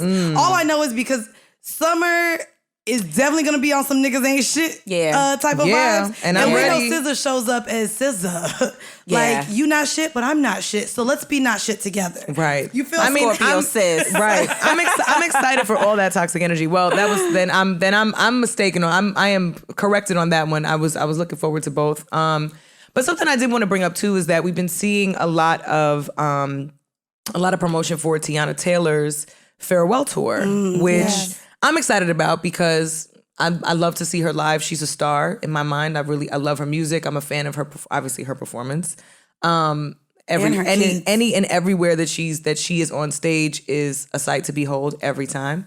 And she's selling out everywhere. And a friend of mine, shout out to Broadway, is a DJ, and he might be on this tour with her. And a lot of conversations we've been having just internally with creatives in the industry right now have really been around, you know, the confinements and constrictions and restrictions that exist within a label, right? See how, like, I'm going off of social media and what whispers are saying around SZA dropping an album, and it turns out to not be true. But people on Instagram and on Twitter are still going to press artists for release dates and new music, and it's like the expectation is that artists are factories that are constantly trying to pump out music. Right. And as you see from Doja Cat, it's exhausting, and she's been working nonstop. And so Teyana Taylor is another artist that has several creative ventures, and all of which require time and energy and focus and preparation, all while still being a wife and a mother to 2. Right. And so, you know, there's a lot of pressure on her to make this tour really, really incredible, really, really amazing, which, needless to say, she is an incredible talent, and she'll be able to do it with flying colors. But a point that I did want to bring up is that Def Jam recently had posted something promoting and supporting the tour. But what I've come to find out is that they're not actually supporting her tour. They're providing no tour support or sponsorship at all whatsoever, which is pretty frustrating when you think about the rants and the explanations that Teyana Taylor put out on her social media platforms a couple months back regarding wanting to be released from the label, wanting to be able to independently pursue her career and still be able to make music and create things within her own they wouldn't boundaries. Release her, right? And they wouldn't release her. Nope. So now not only are they not releasing her, but they're also not even providing adequate support or sponsorship around a tour that really would benefit them. Right. And I think that the frustration around that, we've seen it pretty frequently, and how a lot of artists that are signed are encouraging artists who aren't signed to stay independent and do their own thing and figure that out. But most really don't understand the level of cost that comes with doing things independently and doing things on your own, which is why there are a few people that are advocating for artists and creatives, writers, producers to be getting paid more than they're getting paid. And my friend Tiffany Red is one of those people. You know, I don't know if you know Tiffany. But I wanted to call her because she's been making incredible headway with her organization, the 100%ers, around equal pay for writers and producers, as well as artists that participate in projects and things like this. That you would assume that Teyana Taylor, obviously, you know, she's wealthy, she's successful, she's talented, that she could afford to just put this on herself. And maybe she probably can. But at the end of the day, the fact of the matter is, when you are an artist and you're a part of a label and you're a part of a larger team and a larger network that is expected to and supposed to facilitate resources and financial support, and you don't get it. It's the most heartbreaking. And they probably aren't even trying. They're not even trying. It's the most heartbreaking and heart-wrenching thing. So I wanted to just call Tiff. Do the aux? Yeah, I got the aux right here. I wanted to just call her and get some insight. Just get some insight around you know, just being an artist, being an independent artist, and navigating the space, right? We play new music here every week. And oftentimes, and that was another reason why I wanted to play an artist I'd never even really heard of until this weekend, because I think there's so much music out there that we miss, right? Because so many of the other mainstream acts and artists get so much of the attention. We see them in commercial. We see Lil Nas X in every fucking commercial now. Right. The NFL is using I told his y'all song. that song was gonna be used for the sports shit, which is incredible. I knew it. Which is incredible. And kudos to him. Congrats to him and his whole team. There are, while that is happening, there are still several other artists, I'm sure, on his label or a part of that system, that infrastructure, that is equally as talented and not getting half of the shine. Yeah. So I wanted to just call Tiff real quick and get some insight from her. Hey girl, hey. Hi. You are on the See the Thing Is podcast. Yes. What's up, Tiff? Oh, now you excited, bitch. I know that's right. Well, y'all, I gotta tell you, this is my homegirl in real life. So we be calling each other, and it's giving, hey girl, what's up? What you doing? Okay. And so, we've been talking about this Teyana Taylor situation and really how so many artists get shortchanged and I don't even want to say forgotten about, because Teyana Taylor is a household name at this point. Enough people know who she is. Enough people are familiar with her that they understand the magnitude of her impact and her influence, and yet somehow her label still cannot manage to support what she has going on. And I wanted to. We just finished playing some new music, freshly squeezed. You know how we give it up. And I wanted to get some insight from you on, you know, one, your progress with 100%ers, but also really just speak to the independent artist experience and the journey that comes with having to do things yourself and not necessarily have the backing of a major machine. Well, I mean, first of all, I think the thing that's frustrating about Teyana Taylor is she's not an independent artist. She's a Right. label artist. Right. You know, she's signed to Def Jam and Good Music. She does have a machine. Right. She is a household name. She's on television. Her husband's on Dancing with the Stars right now. They got their show on E! Right. I mean, we've been watching Teyana since what? When she was 16. My Sweet 16. Yep. Yeah, like it's not like she's not, you know. She's not new to this. Massive, yes, and not like, you know, we've seen her in so many things that are iconic. You know what I mean? What was the Maxim magazine? Is that what it is? Yep. She was Maxim's Sexiest Woman of the Year. That's right. Yeah. That's how life works. Right. That is the machine, right? Mm-hmm. So, like, I think with the Teyana thing, the reason why I'm frustrated with it is because there's no reason why she shouldn't be supported. Like, when you look at how an artist gets signed now, it's all about analytics. Mm-hmm. She has everything you need. Valid. Right. Right. Valid. She has the analytics. She has the reach. She has the celebrity. She has the talent. Right. She's an incredible performer. Yep. She would wear these girls out, and they know that. Mm-hmm. She's a star. Tiff, I have a question. Do you feel as though maybe she's not getting the back end support as she needs, maybe due to her speaking out, not only against good music, but literally just speaking her piece on what's really going on, being a part of the label? You think maybe this is a tit for tat thing? America don't like an outspoken black woman about shit. That's facts. You know what I'm saying?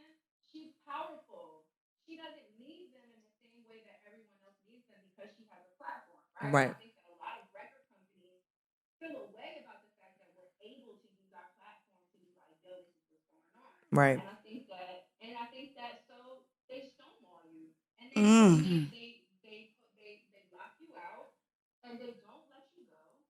Like the reason why I went on a whole rampage today is because I'm like, yo, so y'all not supporting Teyana's tour, but you posted her freaking couple days ago talking about there's no show like a Teyana Taylor show. Excuse me? They did. How would y'all know? Y'all didn't pay for this. They did. Right. Did you even come?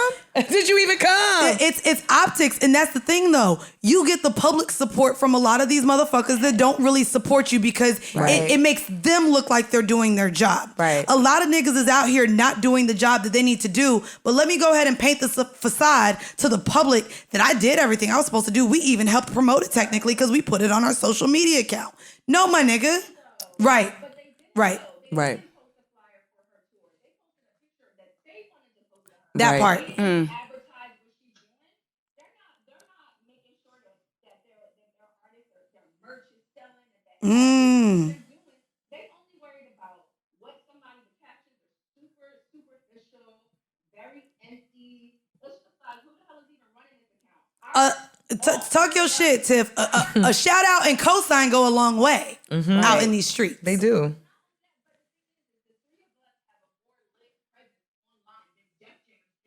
Right. That part. Right. Now. That part. You get what I'm saying? But it's because it's empty. And so my thing is like if you want to be a jerk, be a fucking jerk. You know what I'm saying? Like my thing is like I talk my shit and you can say what you want about me and it is what it is. You like me, you don't, I don't care, right? So it's like if that's what you want, and it's like, look, we not gonna drop you, we don't give a fuck, you said what you said, I'm not fucking with it, and so boom. Fine. Right. Yeah. But to play this in between, you can't play no in between with Teyana Taylor. She's too lit. Right. You either gotta be on the bandwagon or not. Right. Facts. You can't play the in between with a lot of people. Well, I think the in between that I think so many labels are comfortable playing though has allowed them to operate this way and treat people this way and handle creatives this way, and at the same time still be able to maintain whatever facade. It's a little bit of effort on this side and a little bit of effort. It's a little bit of effort just trying to massage the relationship barely, and then the rest of the energy is exerted trying to make sure that the presentation is clean. You know what I mean? And everybody's hands are clean. Where they win, like what I've experienced, what I've learned in this advocacy work, right? So I've been like advocating for people in the universal system and the donate system.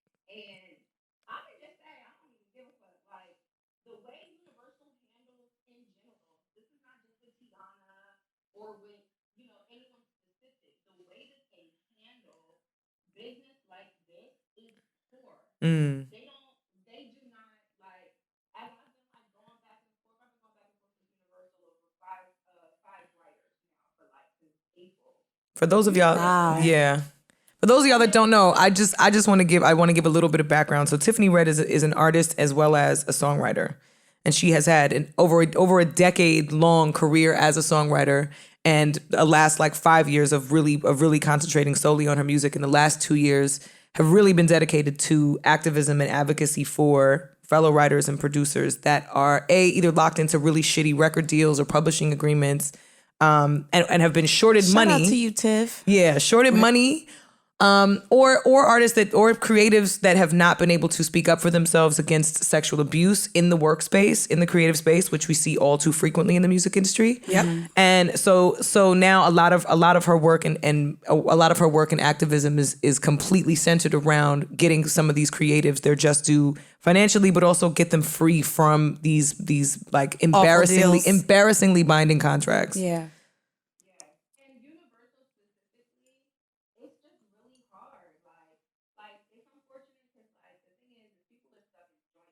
Mm-hmm. So like good music is a joint venture. Right. Yep. So it's a label within a label. So Universal or Def Jam cannot decide on behalf of everyone because they're in a partnership. Right? But, and this is just my opinion. In my opinion, I think that's where a lot of these companies get off. Yep, Right. you can point the finger somewhere else. Right. There's nowhere where you can run because it's just like it's you. You know what I mean? And so like, you know, it's just a lot of back and forth while people suffer. And I just feel like people do not consider like, you know, people don't have a lot of empathy for artists when they're famous. Right. They think everyone is rich. Right. What I understand is look at Teyana Taylor like Target. So behind Teyana Taylor is an entire team. Right. Security, the people who book the travel, Yep. Girl, lace wigs. Glam. Girl, I was about to say glam. Glam for female Glam artists. and is wardrobe. enough. Yes. I agree.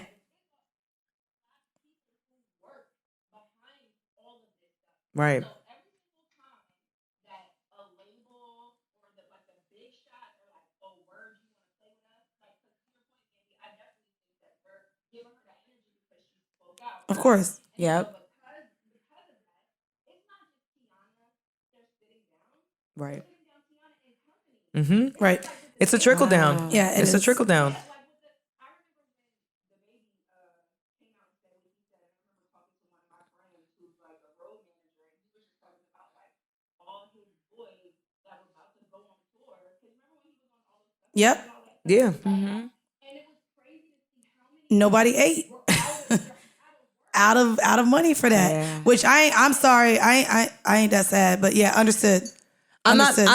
not sad for him, For but him, I'm but I sad for the understand other that- people. Right. Yeah. Yeah, I agree. It's people. Tiff, we definitely the next time you come to New York, we got to bring We you gotta on the bring you couch. on, sis, because Well, we want to. Yeah, we definitely need to have you on. Yeah. Well, Tiff, we'll talk more about this. I know that you have all the ins and outs, and I definitely want to talk more about what you're doing. So next time you in New York, let us know so you can pull up Yes, on we us. definitely want to make sure. We definitely want to make sure we get all the info out about the 100%ers as well.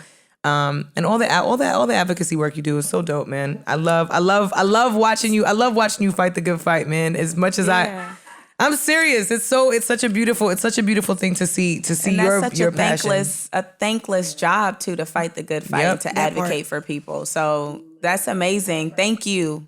That All part. right, boo. Yeah. We all are, sis. We all are. Yeah. It's time. Girl, It's time. Mercury is still in micro braid. That's all. We go holler though, sis. We love you, boo. We'll talk to you soon. Later. Bye. Yeah, I love everything. And I follow her, so I love like all the posts. Like, and she be going in. dropping the stats, what's bitch. up. It's She be super- going in. It's And super all good. of this actually started, and I can tell you this, all of this actually started because she realized that a song that she participated in, a writing camp that she participated in Seoul, Korea, ended up producing a lot more money and generating a lot more revenue that her and a lot of the other writers that participated in never saw any money for. That's crazy. Like the head of the publishing company that she signed to over there exclusively for the content that was for like K-pop artists ended up raking in like something like $4 million. K-pop is fucking bread. So he ended up making about $4 million, and she saw $30,000. Oh no. So oh no. Right. So that really was what spawned like, okay, I need to do more research and make sure I can't be crazy. I can't be the only person this is happening to. I just and say has dug and read found your a bunch of people. contracts. Read your well, not even just the contracts, but understand that even within the contracts, right? There's still some loopholes. expectation. Right. Well, not even. There's still, even within a contract, you're still having some expectation that people are going to be forthright about certain things. Right. Like, even if, you know what I mean? It's like $4 million is a lot of fucking money. It is. It's like there were a lot of people that were anticipating feeding their families with that bread. Right. And for one person to pocket that is wild and greedy and and grotesque to treat somebody that way, to take advantage of somebody that way. So I think even when we read contracts and we see the ins and the outs, we see the fine print and the bullet points and the, you know what I mean? The asterisks and the parentheses, even around all of that, the bottom line is you have to understand you could be entering into a contract or some level of agreement with a person that does not match the same morality that you do and doesn't have the same level of integrity that you do. And I think with artists, that's a wall that we hit all the time is how do we separate the business from the person? How do we do that? How do we do that in a contract? Because we're signing our person away, essentially. Right. Our product is our person. So we're signing that away to be handled by somebody that doesn't match our level of respect and integrity. So it's hard. It's a hard place to be. But such a hard thing. Yeah, we can go on to happier things. We can. You know, I mean. No, you're right. Okay, and I'm gonna do it. Luckily I don't have the aux cord because y'all motherfuckers would have heard some. It's this one thing that got me slipping. Yeah. Right. Okay, and I'm gonna do it. Luckily I don't have the aux cord because y'all motherfuckers would have heard some. It's this one thing that got me slipping, tripping. Lipping, Gipping, I don't know what the fuck she said. I thought it was tripping. Mandy always plays one thing, and I'd be like, oh my god, to bring us into the happier things. Even though I don't even know if it's happy. This isn't happy. Yeah, this isn't happy. Well, the show itself, I thought had its moments, but. Yeah. Y'all, we're going to get into our TV segment now, so... We got to talk about Dave Chappelle. We have to talk about Dave Chappelle. We got to just get right into it. As a lot of you guys know, if you're not... Okay, spoiler alert if you haven't watched it yet, which... Where are you? Living under a rock, possibly. Dave Chappelle dropped his last installation of his stand-up on Netflix called The Closer. I definitely don't think it's going to be his last one because he's brought in a lot of views and continues to be in headlines regarding it. Yeah. However, it was what I was expecting from Dave Chappelle. I don't know about y'all, but it was everything we expected. He made fun of, which is actually what I just brought up on my other podcast. I said, hey, you can't be racist if you talk about everyone. You can't be offensive if you offend everyone. And that's kind of the stance he took. He went for the Jews, the trans, the gays, the whites. He always comes for the whites. Yeah. He's always going for the whites. Always. But I also think that there's so many, I appreciate the context that he provided.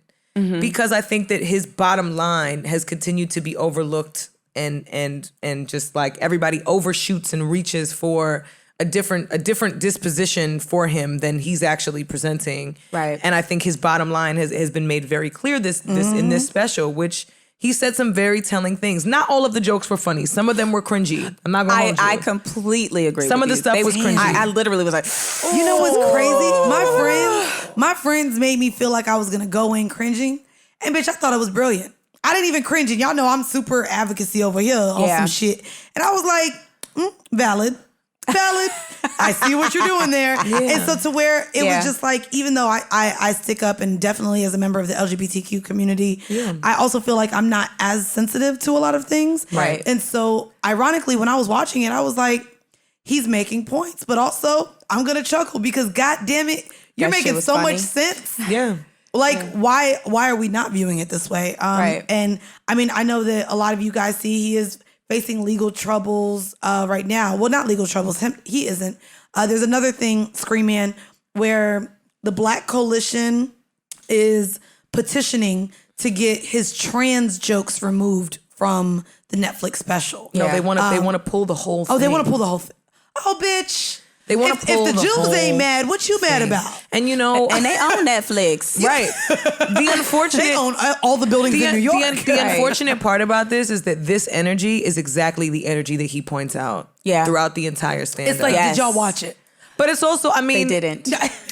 People look to be offended, right? And I think a conversation around there's no easy way to have. You can't pad a conversation around the comparison between the LGBTQ plus community and the Black community. You just can't. Yeah. There's no way to pad that conversation. Right? Number one, and multiple things can be true at the same time. Right. We always say that. We always say that. Like, so him making statements around the complete like criminalization and demonization of the baby was completely centered around the fact that he's a young Black man, and they would never do that, and they have never done that to anybody else who's white, who has probably done and said similar things that have been just as offensive. Mm-hmm. And he also pointed out that the baby shot and killed somebody, and he was still able to have a successful rap career because nobody cares about murder or the murder of a Black person. Correct. Right? That part. We're able to overlook that because he makes good music, but the minute he makes homophobic comments, we have to just completely get rid of him altogether and, do you know cancel what's crazy? his life. Y'all reading me. Because I know he killed that nigga at Walmart, and I was like, packing the mail, it's gone. I love how it smells. Come on. Yeah. I was like, ooh, not that nigga with the graphics looking like Ludacris. I was so excited. But I didn't give a fuck about the nigga at Walmart, but I was like, ooh, fuck the baby. But now he's talking about HIV. But also, it was a self-defense. It was a self-defense situation. He was in Walmart with his children. Yeah. He's with his babies, and somebody pulled a gun on him, and he shot first, and he took the guy down. Yeah. So that the context of that even is not being discussed and mentioned, right? You're right. And so You're right, friend. I just think I love how I smell cologne. I know. Yeah. We live in a really, and listen, it's not to excuse his behavior. It's not to excuse his statements. They were. There is no excuse for anything that was said, and Dave Chappelle said that as well. He said that as well. Bridget. They were egregious. Egregious, right? Egregious and outrageous. They were. And I'm still with canceling him. I'm still with canceling him too. But what you know what I'm with canceling him for though? The fact that in the moment, in the heat of the moment, rather than just apologize genuinely, or he doubled down on his apologize for your ignorance. And even if that's really how you feel. Even if that's really how you feel. Yeah. Apologize for being offensive. That's not what I'm here for. I'm here to perform. Right. I don't need to. I shouldn't have said that. Part. Period. That's all you have to say. That's all you had to say. That's all you have to say. Because listen, there's a lot of people out here that are racist. It's not illegal to be racist. It's not illegal to be homophobic. Mm-hmm. It's illegal to kill somebody. Yes. Yes. So are we standing on the side of the law, or are we standing on the side of justice? Because 9 times out of 10, they're not the same thing. And I think with Dave Chappelle in this moment, he made another valid point, which is a conversation, again, that is never going to be received well, around the fact that a lot of members of the LGBTQ plus community are a part of the minority community until it's time to be white. Talk your shit. And then they turn around and they call the police and they play their role with the police. Mm-hmm. And that conversation, again, is not going to be one that's received well. Right. Oh, but not only that, I was even talking to Ish. Apparently, motherfuckers don't like that I talk about white people so much. And it's just like, at the end of the day, I talked to you about that. Yeah, I told you it was a lot. I be like, so what? My mama don't care and she white, so I know, fuck them crackers. At the end of the day, no. Sorry. It can't be that. But Dave Chappelle could have a whole career where he's like, I ain't even talking about you. I'm just talking about the white people. Like, Charlamagne does the same thing. Again, I talked about even his first episode on his new show on Comedy Central. Like, he talked about crackification. Right. Like, but the conversation is not around. The difference is you have to be clear about who you're speaking to. Right. It's not the whole community. It's not the whole community. Right. Not all white people are bad. Not all white people are racist. Not all white people are My Karens. mama make oxtail, girl. She not racist. What I'm saying, good ass oxtail, bitch. My mama makes some good with the butter beans and all. My mama know what she doing. You see why people be confused? You see why people be confused about the conscious rap? You see what I'm saying? You see why it's more Lil Baby than Mos Def? Wait, Mos Def eats oxtail? What you talking about? The problem, my only problem with Dave Chappelle really is the fact that if this were Joe Rogan, y'all would not have this much to say. If this was a white comedian, y'all would not be so pressed to cancel him. You wouldn't. Dave Chappelle has built his career off of the truth that he tells in his comedy, and the truth that he tells is his truth and his experience. Right. But also as it pertains to being a black person in America. Mm-hmm. And the point of view and perspective he's always driving home is from that of a black man in America. Yeah. So that's really been his bottom line. It's had less to do with anybody from the trans community. Yeah. People attack him consistently around his comments. And if you feel offended by them, by all means, defend yourself, defend what you feel is your honor.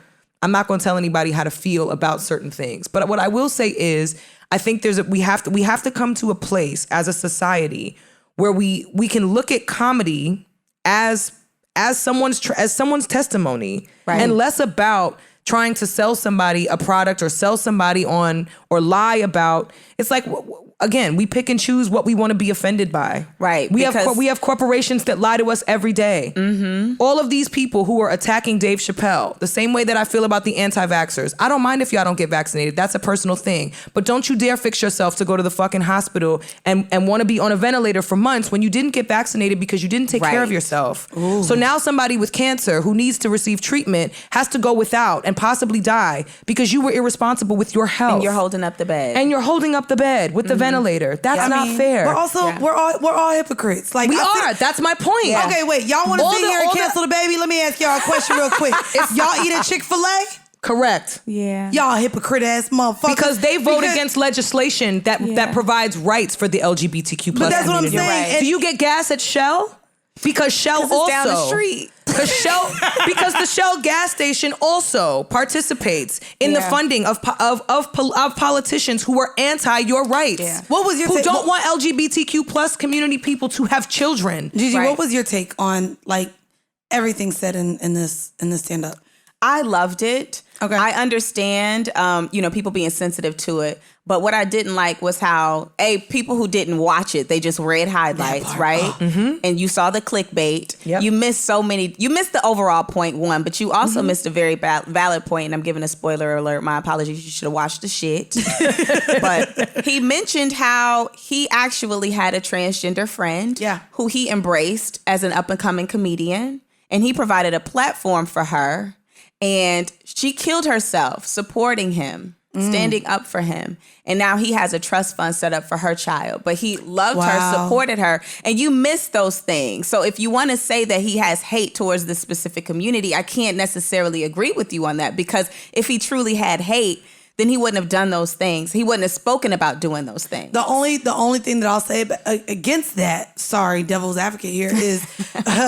mad white people be like, I'm not racist, I have a black friend. Yeah. And that's a very good true point. So you can't sit here, just because that could have been a friend of his from childhood that transitioned later in life to where he felt like maybe he didn't have a choice but to support. And so I just say that to say, like, just because you are aligned with one person in your life also doesn't mean that you can't be against the entire movement or community. And I agree with you with that. And I also, because there were jokes that were cringeworthy for me, and because also trans black women specifically are being killed at such alarming rates, I understand why they are upset. I think my only issue is that he just talks about everybody. Right. So if it's okay to make jokes about black people, it's okay to make jokes about white people, it's okay to make jokes about Mexicans. I was about to say, but it's not okay to make jokes about you. Right. You know what I mean? However, and everyone laughs at. Everyone laughs at That's why I said I think people are more upset over the messenger than the actual message. I think they're upset about the delivery.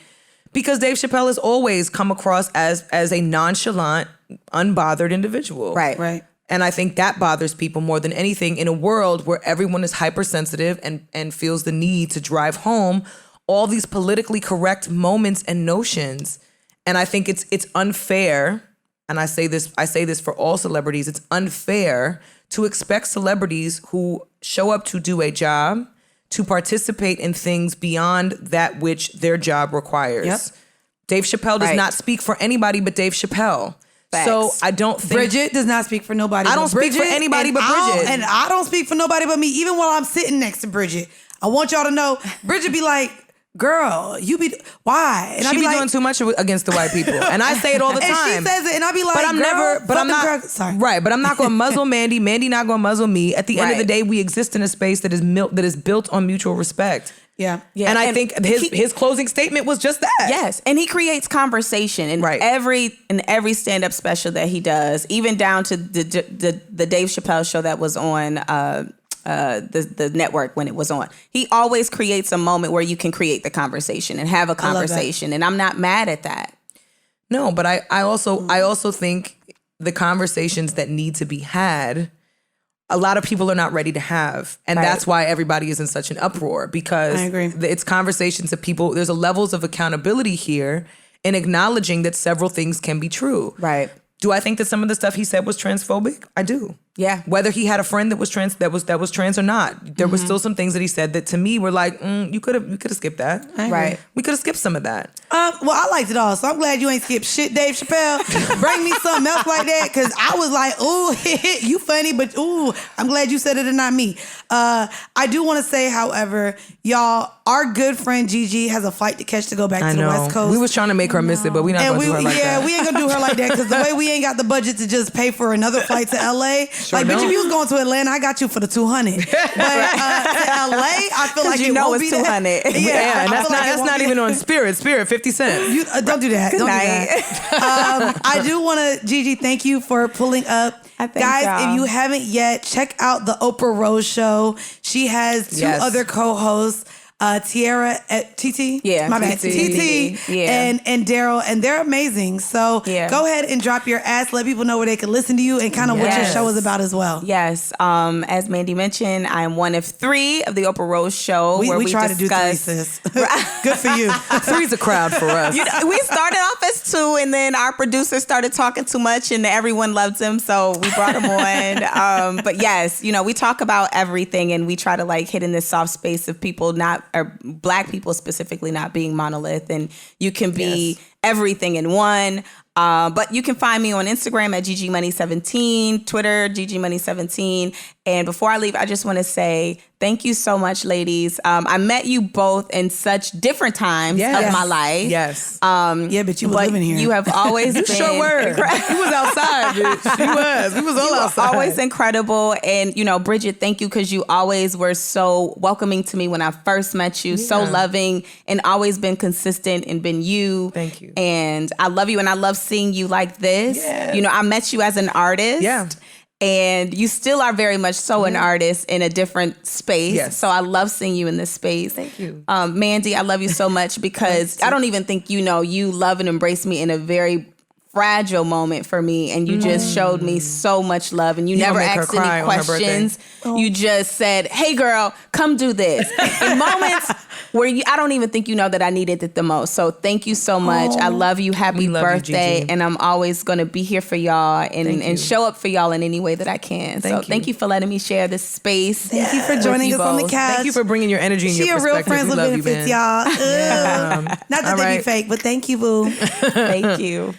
All right. You thought. Got him. Do you remember that? Yes. Oh, I didn't know if that was a part of your New York I childhood. remember that. I didn't know. No, you don't know? Oh, I do remember you do. that. You do. I'm older than you. You remember the thing where they used to like not below the chin, like, ooh, what's on your shirt? And then flip the fuck out your nose and be like, ooh. And then everybody stopped doing it as soon as Kevin Hart told the joke about the bum bump. Wait, what's the bum bump?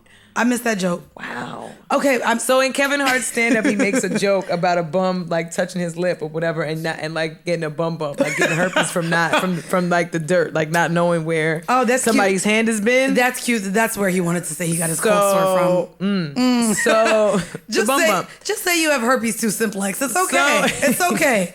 It's okay. Just say you made out with a stranger. It's okay. 80% of the U.S. has herpes of some nature. Like, let's not act like you got it from a homeless man playing with your nose, okay, nigga? Jesus. Damn. Anyways, I wanted to stick to TV before we get out of here. Like we said, Gigi had to catch her flight, but there were still too many topics that were timely that Bridget and I was like, ooh, we not done. But I wanted to talk about the fight. Now, this is not a sports podcast. It's not. And Mandii and I somehow managed to still host a fight party in the movie theater at her building. So yeah, so we hosted a fight party, which was fun. It was nice. Of course, we didn't pay. What do the fights run these days? $50, $100, $80? This one was $80. Well, this one was $79. Well, this one, the one that we rented, was streamed from some service that had a cat in the corner the whole time bobbing his head. This cat was doing this the whole fight. The cat was doing this. Having the time of his life. The whole time. It's crazy because we watched the fight. Of course, we watched the fight of the fight right before Fury and Wilder. And I was like, God damn, there's some big old niggas. Like, they were huge. I guess this was a heavyweight fight. Yeah, it was a heavyweight fight. And which, I mean, is totally different than watching. I mean, we're used to, you can't compare this to, like, Floyd. Do you know what I'm saying? Like, you can't compare that to, like, watching a welterweight fight. Because it's totally different body types. I mean, like, both of these guys are 6'4", 6'5". Like, one of the, I think Tyson Fury is 6'7". Or 6'6", something like that. Big as 6'4". It's like 6'4" and 6'6". Like, I think that's big as fuck. By this time, 6'9". I take that back. He's 6'9"? He's 6'9", bro. God damn, that's a big old man. That's why he was struggling. And Wilder's 6'7". 6'7". Okay. So that's why they were struggling to throw their weight around. It looked like a bar fight in LES. I mean, I ain't gonna hold you. By the time the real fight came on, because it came on a little bit after 11, I was so drunk, I thought Grant Hill was doing the commentary. And it was Andre Ward.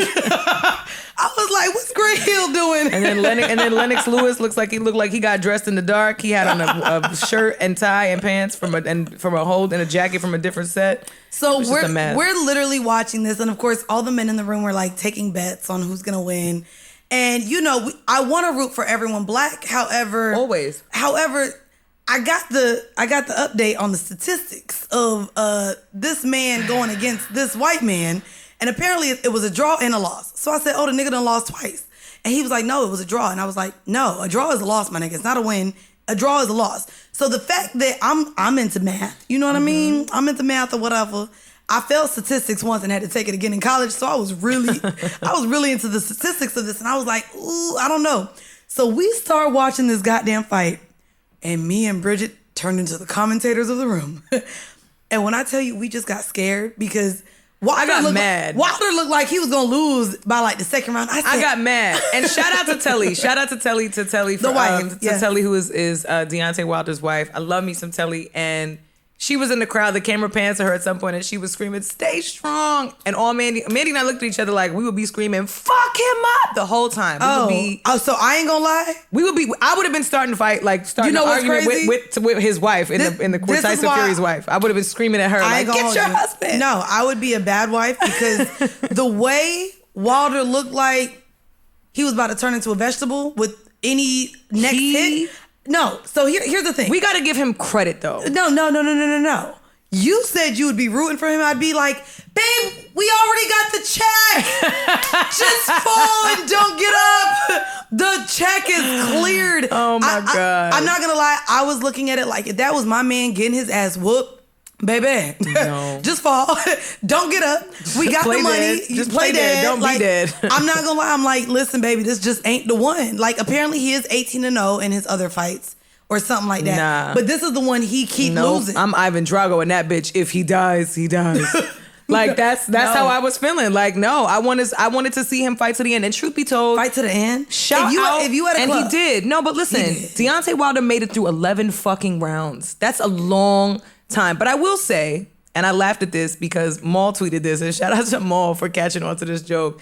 Somebody said on Twitter, no cardio, just vibes. Because everybody, both of these fighters were out of breath by like round 5. Everybody was like, well, I'm used to boxing matches not going long. Right. So literally I don't think either one of them anticipated getting to 11 rounds. So the whole time I'm watching it, I'm not gonna lie, by round 2, and mind y'all, I don't like blood or gory or anything. So by round 2, I'm like, Then I'm like, fight.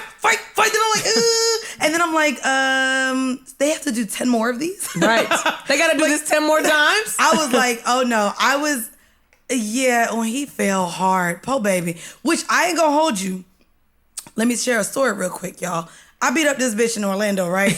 We was at the strip club. That's how we start the story. No, I ain't gonna hold you. So for those of y'all who watch me and think I'm a big bitch on YouTube, I am only 5'1", okay? So it's all bottom weight. It's these hips and thighs, baby. Maybe a little bit in the chin over COVID this last year. But I'm really not, like, I'm 5'1". The first thing everyone says when they meet me is like, oh, I didn't know you were this small. So anyways, I'm in the club. Shout out Cleo's. That's a strip club in Orlando. So I go to Cleo's, and the door bitch at one point, I ain't really fuck with that hoe.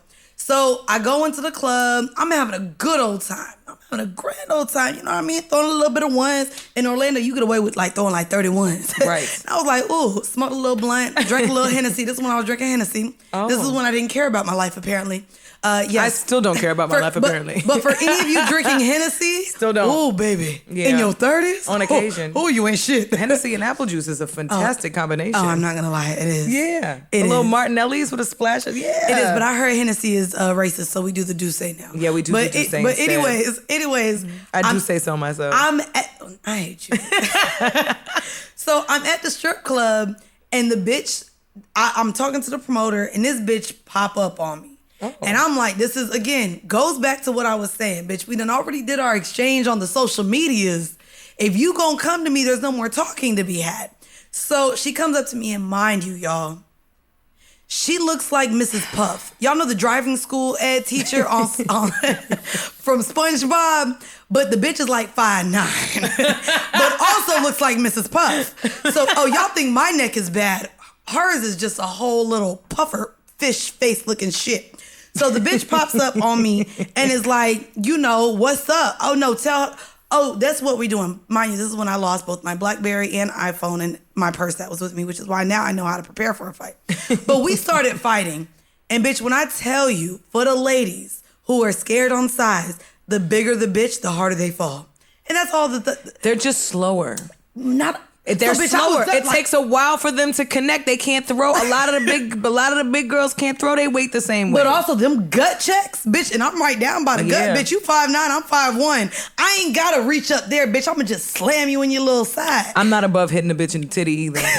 Oh no, not the titty. I'm not above hitting a bitch in the titty. I hit a bitch in the titty once. Had to. Had to. Damn. Had to. She sucker punched me. I had to. Damn, so you hit her in the titty, friend? Yeah, I was facing one way and she caught me and I felt, you know how you feel your jaw disconnect a little bit? I was like, okay. She got your ass. She got me, but I wasn't looking. So that's why she had a good shot. She got me like right here. So I had to turn around and I caught her with a right hook to the face and then I punched her in the titty with the left. Oh, you did a little double thing? Yeah. Ooh, I said, whoop, whoop. Yeah, caught her in the titty. Caught her in the titty. This is why Did she fall? No, she held her titty though. She was caught off guard. She didn't think. So this she was one arm down. This she was one arm down. Oh, bitch, you got that ass. What? It was it. Wailing on her. That was it. But yeah, I'm not above pushing a bitch in the titty. I don't care. If we fighting, because that's the thing, right? And I feel bad for men because I feel like men get into fights and it becomes a life or death situation every time. 100%. Every time. 100%. For women, it's like, how can I make this bitch look stupid? It's not even, I shit you not. Like most of the time, it's not really to really hurt. Unless I know you and we got beef. And then it's a different situation where I'm looking to fucking hurt you. Otherwise, I'm looking to make you look and feel so stupid that you're gonna just take your ass and go home. Because now you look dumb. But wait, speaking of fights. Yeah. So my man, y'all know, giving me the hall pass. I'm hitting him up like I'm about to fight a bitch at the club in Atlanta. And he's like, that's not the type of hall pass I gave you. Like, who are you about to fight? Yeah, you can't use that for this. But I also said, oh nigga, it's your fault. I said, these wife nails that you like, they don't make me think twice. This short, bald-headed scallywag look I'm doing, I ain't got to worry about a lace front or a nail breaking. Oh, this is fight mode. Yeah. Like, when I get my nails done, and this is for also, I know y'all wonder just how we wipe our ass. That's not the least of our work.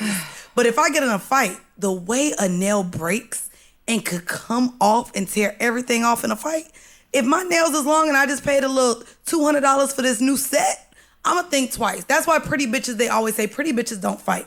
But it's also because the amount of money I spend on this lace wig, the amount of money I spend on this hair and these nails and this fit, bitch, you're not going to the clubs with short nails and sneakers on now. They got to know we with the shit. Everybody's ready now. Everybody's just ready. Everyone is ready. but it's, but most people don't really want the smoke. And to be honest, I totally understand you shouldn't, because those of us who do have been here before.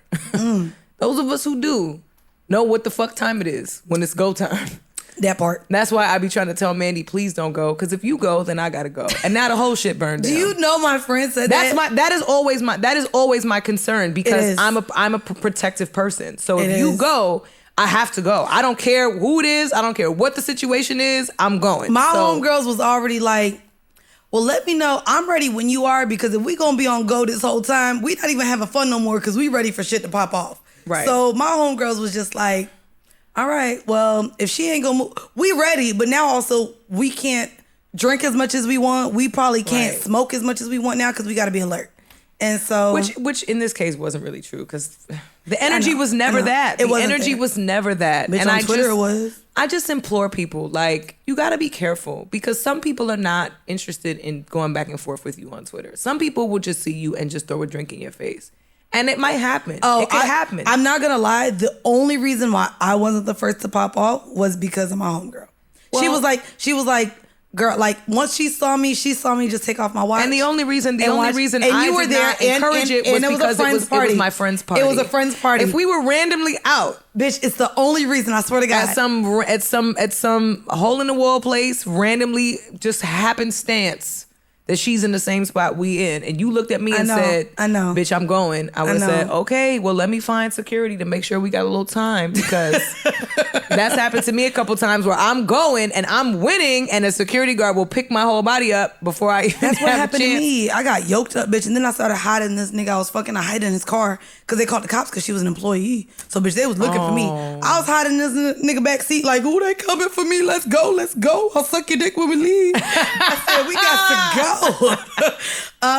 But no, anyways, the fight was, I'm not gonna lie, this was, for one, in which I've never like hosted a party. It just turned into that because it was a surprise party. But this was actually a good fight, and I actually enjoyed watching it. It was, but you know what? I'm not watching Deontay. I'm not watching you fight him again. I need us to talk to the team and find somebody new to fight, because this is enough. Because also Tyson Fury really, and the part that made me sad too was that he didn't even like stay till the end to like congratulate him, hug him, none of that. Deontay got out the ring and walked the fuck on. I thought they were going to take him to the hospital because his ears, he had blood coming out of his ear. I thought he was going to have to go get checked up on in the hospital. Both of them for sure. But he didn't. And so, but it also, when Tyson Fury was giving his, his thank you speech or whatever, he had said the only reason he showed up again was because the love of the game and the sportsmanship, and he wanted to give him a chance to win again. Like it wasn't, and he said it. He said, first of all, Tyson Fury is an enigma because he's British as hell and came out to a rock song. And then when they were like playing his back, like behind the scenes shit, he was listening to country music. He had a dad hat that says Jesus on it with the fish in rainbow letters. It was giving more Tuscaloosa than Deontay Wilder was. I hate you so much. It was giving big Southern American energy. And I was just surprised because at the end too, which I thought was actually really dope, was that he literally said he was going to pray for Deontay because he knew Deontay was coming back for revenge and not for the love of the sport, which is what he was there for. Which, I mean, that could be Cap too. We don't, you know what I'm saying? He could just be a performative boxer, but I think there's some truth to that, right? To how you show up and to really counting your wins. And Tyson gave glory to God because he had his Jesus hat on, and he said, I gave God the glory and he gave me the victory. But to me, sportsmanship is a big thing. Sportsmanship is huge. I played sports my whole life. I know y'all see these thighs and hips and be like, bitch, sucking dick ain't a sport, but it's not that. I played basketball, volleyball, and I ran track and field. And I remember it was the 2009. This was my senior year of high school. And I remember, I don't know if y'all remember, but I was in love with Carmelo Anthony when he was coming out of college. So when he won that Syracuse title and then got drafted to the Denver Nuggets, I was a huge Melo fan. And if any of you guys know, this was, I think, the 2013 draft. Oh, 2003? 2013? 2003. My bad. I'd be a decade off because of fucking the 2000s. But she was born in 2012. Am I right? He was in the 2003 draft? Yes. LeBron James, yes. So he was a part of the 2003 draft. You were in 6th grade? The 2003 draft, I was in 7th grade, actually. And I remember what's crazy is my mom's boyfriend for Christmas, I got the Syracuse jersey and I got the Denver jersey. He knew a nigga at Foot Locker. I got it before it even came out. Oh. Niggas thought it was fake, but nah. My mom's Haitian boyfriend did some things to get me that thing. Okay. But I was such a huge fan of Melo that I almost felt like I couldn't like LeBron. They pinned Carmelo against LeBron for so many seasons, which is crazy because if you look at the stats, Melo's numbers were better actually in year one than LeBron's rookie season. So he should have gotten it, but whatever. So in 2009, you have the Cleveland Cavaliers going against the Orlando Magic. This is not a sports podcast. This is not a sports podcast. However, because I had grown up in doing sports so much, I remember it didn't matter how bad we got our asses whooped by another team. When you line up, you shake the other fucking people's hands. Yeah. You don't sit here and cower over. You don't say no slick shit. It was a fair game. You love the game. You respect the people whether they beat you or not. And so in 2009, I remember LeBron James came out. This was an Orlando game. They were in the Eastern Conference Finals against each other to go and play the Lakers. And LeBron walked off the court in Orlando. I was at that game. And he walked off the court and didn't shake nobody's hands. And for a long time, I couldn't respect LeBron as a player because it's like, nigga, you've grown up beating probably everybody's ass in this sport. and in your love for the game and your professionalism in this space, you know you gotta shake niggas' hands. Yeah. And when I saw him walk off that court, it took me a while to gain the respect back for LeBron James that I have now for him. But yeah, hearing that Deontay Wilder kind of just didn't do shit. No sportsmanship at all. I have a problem with that. But that's also why Tyson Fury said, I'm gonna pray for him because he got revenge in his heart. And I showed up to fight. Because that's the thing too. It's like, everybody's getting paid an absurd amount of money to fight. You know what I'm saying? And so Tyson Fury doesn't need to fight Deontay Wilder for this check. There's a bunch of other people. He walked in the reigning champ. He already had the belt twice. So one and a half. He's also he's undefeated. So he's coming into the space already being a champion and fighting Deontay Wilder because he loves the game and loves the competition and wants to compete. Can I also bring it back full story? This makes me feel like, because I think we all not only root for Deontay Wilder because of the blackness. Duh, we rooting for everybody black around here. But the fact that his confidence and arrogance is something that a lot of people strive to have. Of course. And so when we see him talking his motherfucking shit, we like, I know that's motherfucking right. We want to see him win. Especially when it's going against a white man. Absolutely. You know what I mean? Of course. We still do. But we ain't gonna watch you no more against this white man. I'll watch you fight anybody else. I'm not watching you fight this man never again. That's it for me. I'm good. Not never ever. No, again. not when you throw in punches like Dalsim, which by the way I tweeted and shout out to all the gamers that peeped and understood the Street Fighter reference because y'all would be proud. You really be like caping for them little gamers. I don't cape for the gamers. No? Because I was. You are one? No, because I was with you when we shit on the ones that were broke looking for that PS5. And they came for us for weeks, honey. Yeah. Oh, they was hating. Well, I want to get into, before we get out of here, we do still have, y'all always know we talk about the shit that we don't care about. However, we end up having some shit to talk about, even though we don't care about it. Out of this list, where do you want to start? Because we have music. Start at the top. We have relationships, and we have these niggas. Start at the top. Let's just get these niggas out. Okay. Well, we're gonna talk. Get them out the way. I want to play an audio piece. Actually, this is actually going to be a conversation where I want to talk to the ladies. Okay. I want to talk to the ladies on this one, but before we do, Mike Epps, X's wife, had some things to say in a recent interview. She was on a show called Girlfriends and Champagne. And I just kind of want to play this audio clip. It's about 40 seconds, but just listen and see if y'all can take from it what I was able to take from it as well. One moment. Here we go. You're trolling with women on Twitter and all that. And then I made a comment on that. Well, I did something just like some eyes looking, like I see you. Okay, so now you're on a blog with your new wife. Y'all walking in New York, you still married to me, and still having sex with me. Then all of a sudden now you're filed for divorce. You still was having sex with me after that. Okay, so now I'm thinking that at some point it clicked. Not too long after the filing, I'm like, okay, so this person is in a place where they feel like they want to do what they want to do. They file for divorce. Why would I fight for something where you're not being right towards me? All right. You're not being right towards me.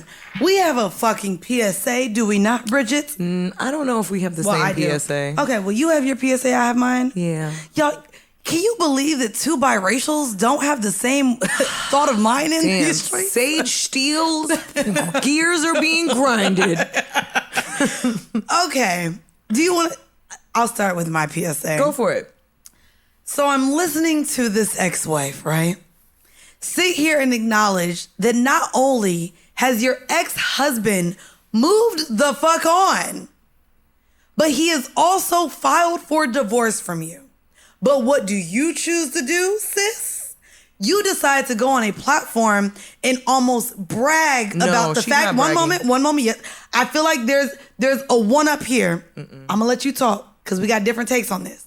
Because this is what I see a lot of bitches doing. And she decided to go on a public platform and say, yeah, you filed for divorce from me. Yeah, you was out here parading around with your new wife, even though we weren't yet completely filed and we're still married, but you was still fucking me. My take on this and my PSA, fellas, ladies, listen up. Specifically the ladies. Because the fellas we know ain't shit and this is what they gonna do. Fellas really ain't shit. Niggas ain't shit.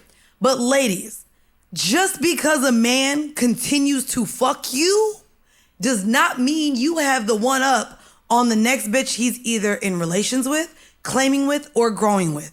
Just because he decides to still come over and drop that motherfucking dick off, because maybe he's stopping over to see the kids. Maybe he's stopping over because he done left something at your house from y'all's relationship. Maybe, yes, he still has some sort of relationship, thoughts and feelings for you, but he's clearly moved on. The fact that you allow this man access into your body, in your space, despite the fact that he has clearly moved on, your pussy ain't gonna keep him, sis. And the fact that you think you have a one-up on the woman that he is now with, it makes you look dumb. It makes you look like the woman who is still trying to use your pussy as a weapon, your pussy as a tool, your pussy as a building block of this relationship that is clearly dismantled and is no longer. This nigga filed for divorce from you, and you thought that, oh, well, maybe he'll pull it back if I still give him some pussy. No, sis was not bragging. Sis is hurt. I'm looking at this video. No. Okay, She's not bragging. Okay, y'all. I'm gonna tell you what my take is on this, right? Let's go. My take on this is she's shitting on him because he is so celebrated, and everybody sees him happy in the press with this new woman, and has forgotten completely about this woman. I don't think she's bragging at all. I think she's angry at herself, but more importantly, she's angry at him. Be mad. She is. Look at her. She's not bragging. She's in a pair of jeans and a like button up New York and Company shirt. Yeah, but she's not bragging. But you're sitting here trying to. She's trying to shit on him because he's out here getting celebrated, right, and everybody's looking at him like he won because he's with this new woman, and she's like, nah, bro, you didn't win. You're still trash. But Bridget, she didn't say nothing about the wife. Ain't she shit. barely mentioned the wife. What I'm saying is she's not bragging. But niggas ain't shit. But the point of the matter is the fact that she had to pull out that, but you was still fucking me.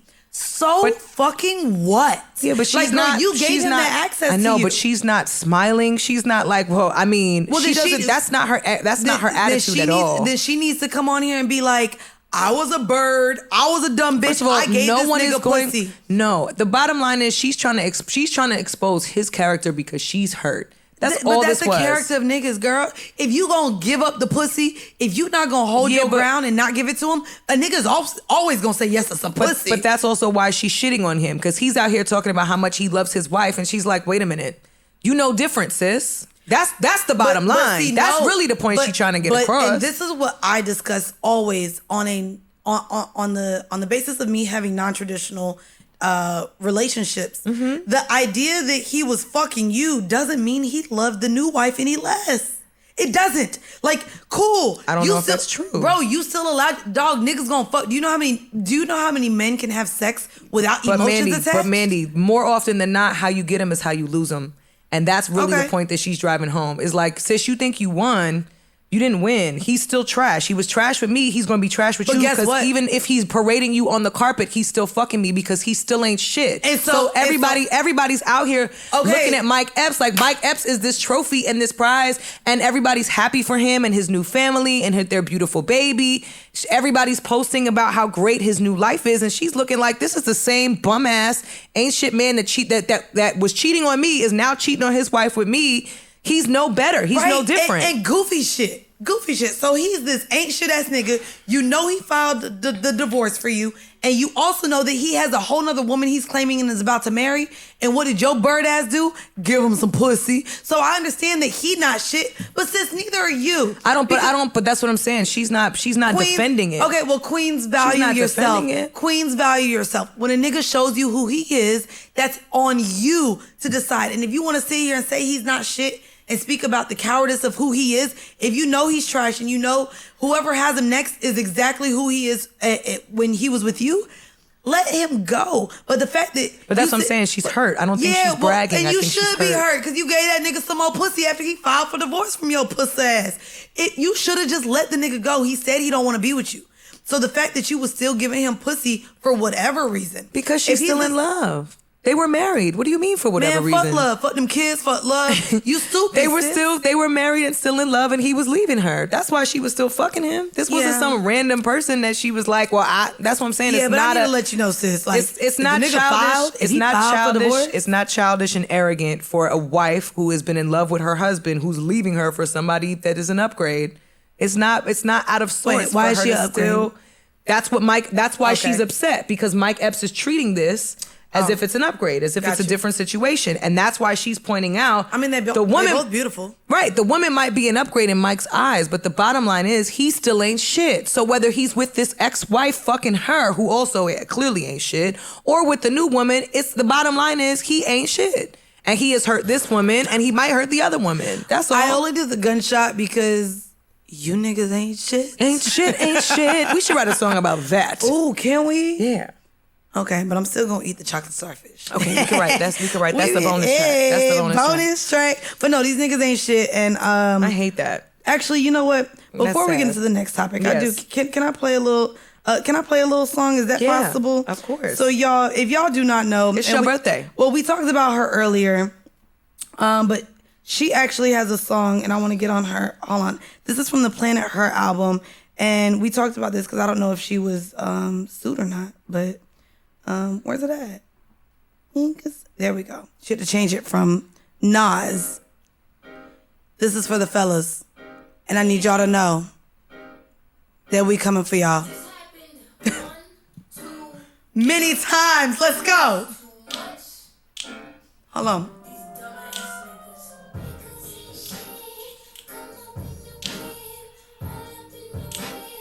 Can't pay rent. Hold on. When they say niggas ain't shit. I love it. Sorry. Thank you, Doja. Sorry. I had to play this. Because y'all know if it wasn't this, it was going to be Kaya. And I think I started off with Uncle Luke. That was enough for the South on this episode. Yep, I think we got our fill. But Doja has a song called Niggas Ain't Shit, and they not. It's true. But also at the same time, I just want to acknowledge that as a woman, you can sit here and say nigga ain't shit all along. But to me, if you grant them access, you're just as much ain't shit as them. And speaking of niggas ain't shit, there was 18, this is not a sports podcast, but 18 former NBA players were arrested for health fraud. And you know what's crazy about this, y'all? So I did hear the JBP and all these other celebrity podcasts talk about it. And while this isn't a sports podcast, bitch, I had a few group chats going. Because of the 18, between me and my friends, we fucked about 7 of them. Yikes. So we was talking, and one of these niggas, I ain't gonna say which one, but one of them owed me and my homegirl money. So that's why they out here committed fraud. One of them still owe y'all money. Bro, this is sad. Bro, one of them was on some flight scam with us, and he ended up actually getting the Flight Connect locked up. What are y'all doing with your money? What are y'all doing? I don't know. But I sat here and started reading through this list, bitch. My homegirl braided the hair of one nigga. My other friend was like, no way. He needed money because he's so cheap and don't spend money. He gotta have all his money. Jesus. And like I said, I didn't talk to a few of these. Another one of these niggas was the first hoe trip I went on in my life when I was 18 years old. So I knew that nigga was spending bread. And then another one of these niggas actually paid my homegirl $50,000 for an abortion. So I'm like reading through. I'm sorry, I'm giving y'all the tea on this little thing because the way women receive these stories is so much different than the men. And I'm reading this, and we were like, okay, this makes sense. We saw some of these names, and we was like, yeah, girl, they was kind of hurting when they stopped getting picked up for the team. This is nasty work. This is nasty work. So you know what? I want to shout out to all these men because at the end of the day, damn, bro, this was for $4 million. And the fact that there were 18 of you niggas, y'all did this shit for a light $200,000 a piece. That's ridiculous. And that's the part where I had to do the math. And I was like, you know what? It ain't even worth it. But also, do none of y'all watch American Greed? But also, did none of y'all get paid from your fucking jobs, you bozos? How much fucking money did y'all get during some of y'all's tenure? Oh no, in the NBA? A lot of them made at least 20 mil, bro. A lot of them made at least these was some big name niggas, bro. And you committed in shit. That is the most broke shit I've ever seen. And y'all are rich. This is embarrassing. No, it is. Are you not embarrassed? Are you not embarrassed? So, as a commission of their release or bond, 5 of the players can't have firearms. Others are restricted in their travel. 1 cannot consume alcohol. On Thursday, a grand jury brought charges against all 18 of the players, and these fraudulent claims happened between 2017 and 2020. Basically, what they were doing was, you know what? Now that I'm reading this, one of them can't have firearms, or 5 of them can't. I bet you that got to do with the Telfair nigga. Cause that nigga, ain't he in jail for some firearms or some shit like that? A lot of these niggas done already had time already before for some shit. Well, Telfair has. Which is crazy because also going back to my childhood, I was from Orlando, and at the time, like, of course, I'm a huge basketball fan. So Sebastian Telfair was actually up against Darius Washington, who was a big time player in Orlando, and I got to watch Edgewater High School go against Lincoln. And to see what Sebastian Telfair has become since me, like, literally, like, I'm in middle school and I'm, like, rooting for players from Orlando to be able to compete against a superstar player from Brooklyn. Like, it's just sad. It's sad for a couple of these players. But, yeah, I'm watching this and I'm just like, this is some shit. And then, shortly after, y'all, let's get into the girl tea.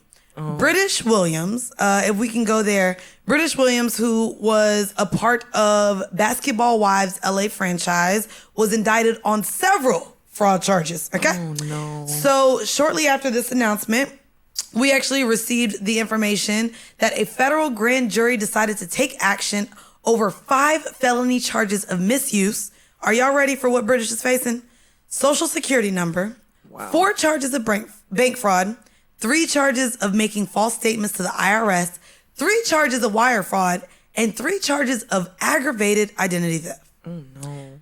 What's aggravated identity theft?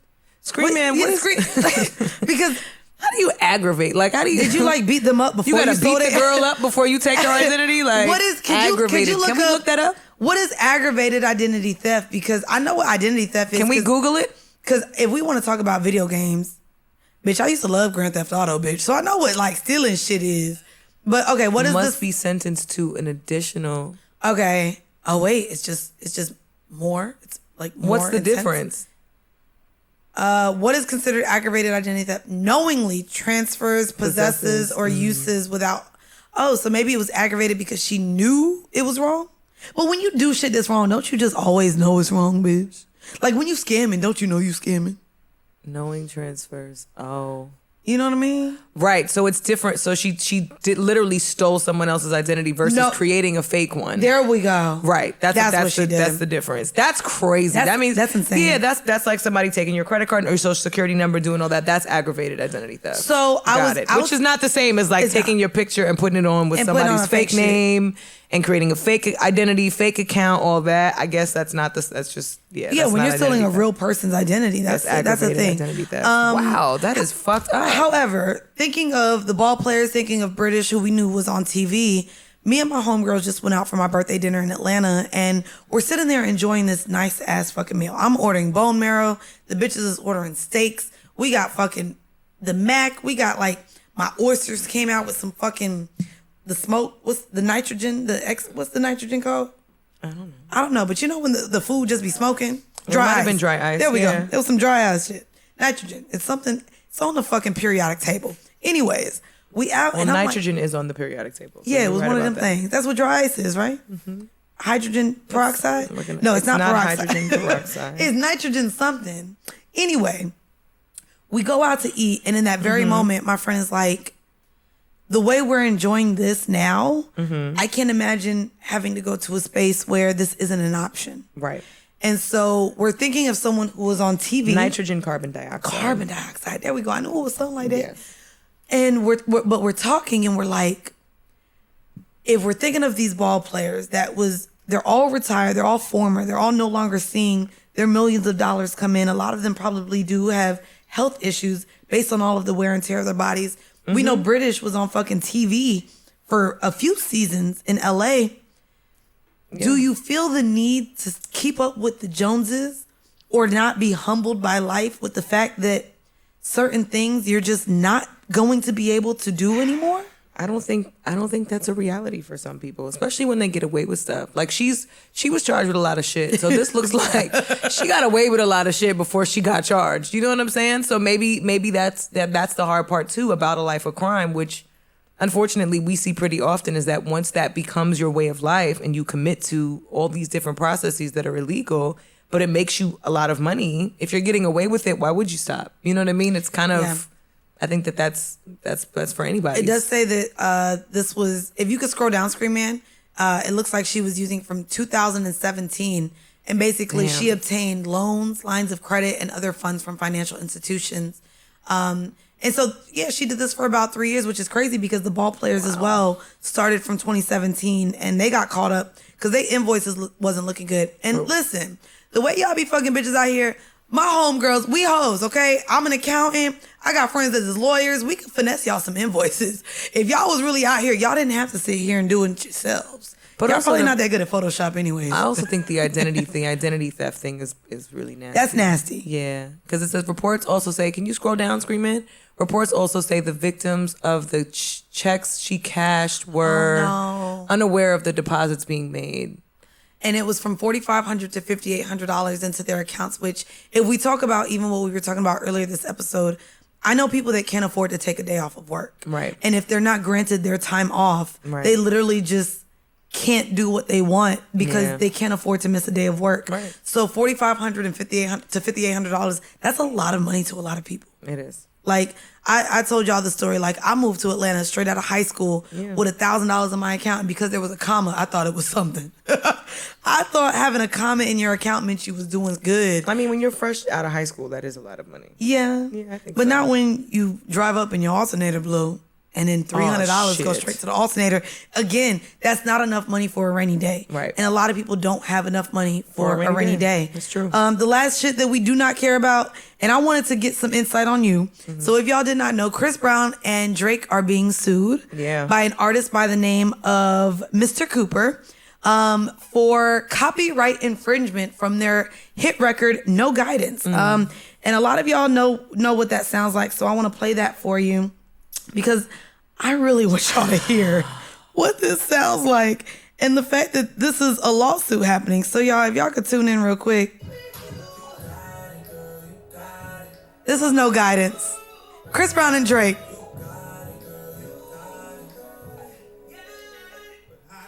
This is Mr. Cooper. I love your dress.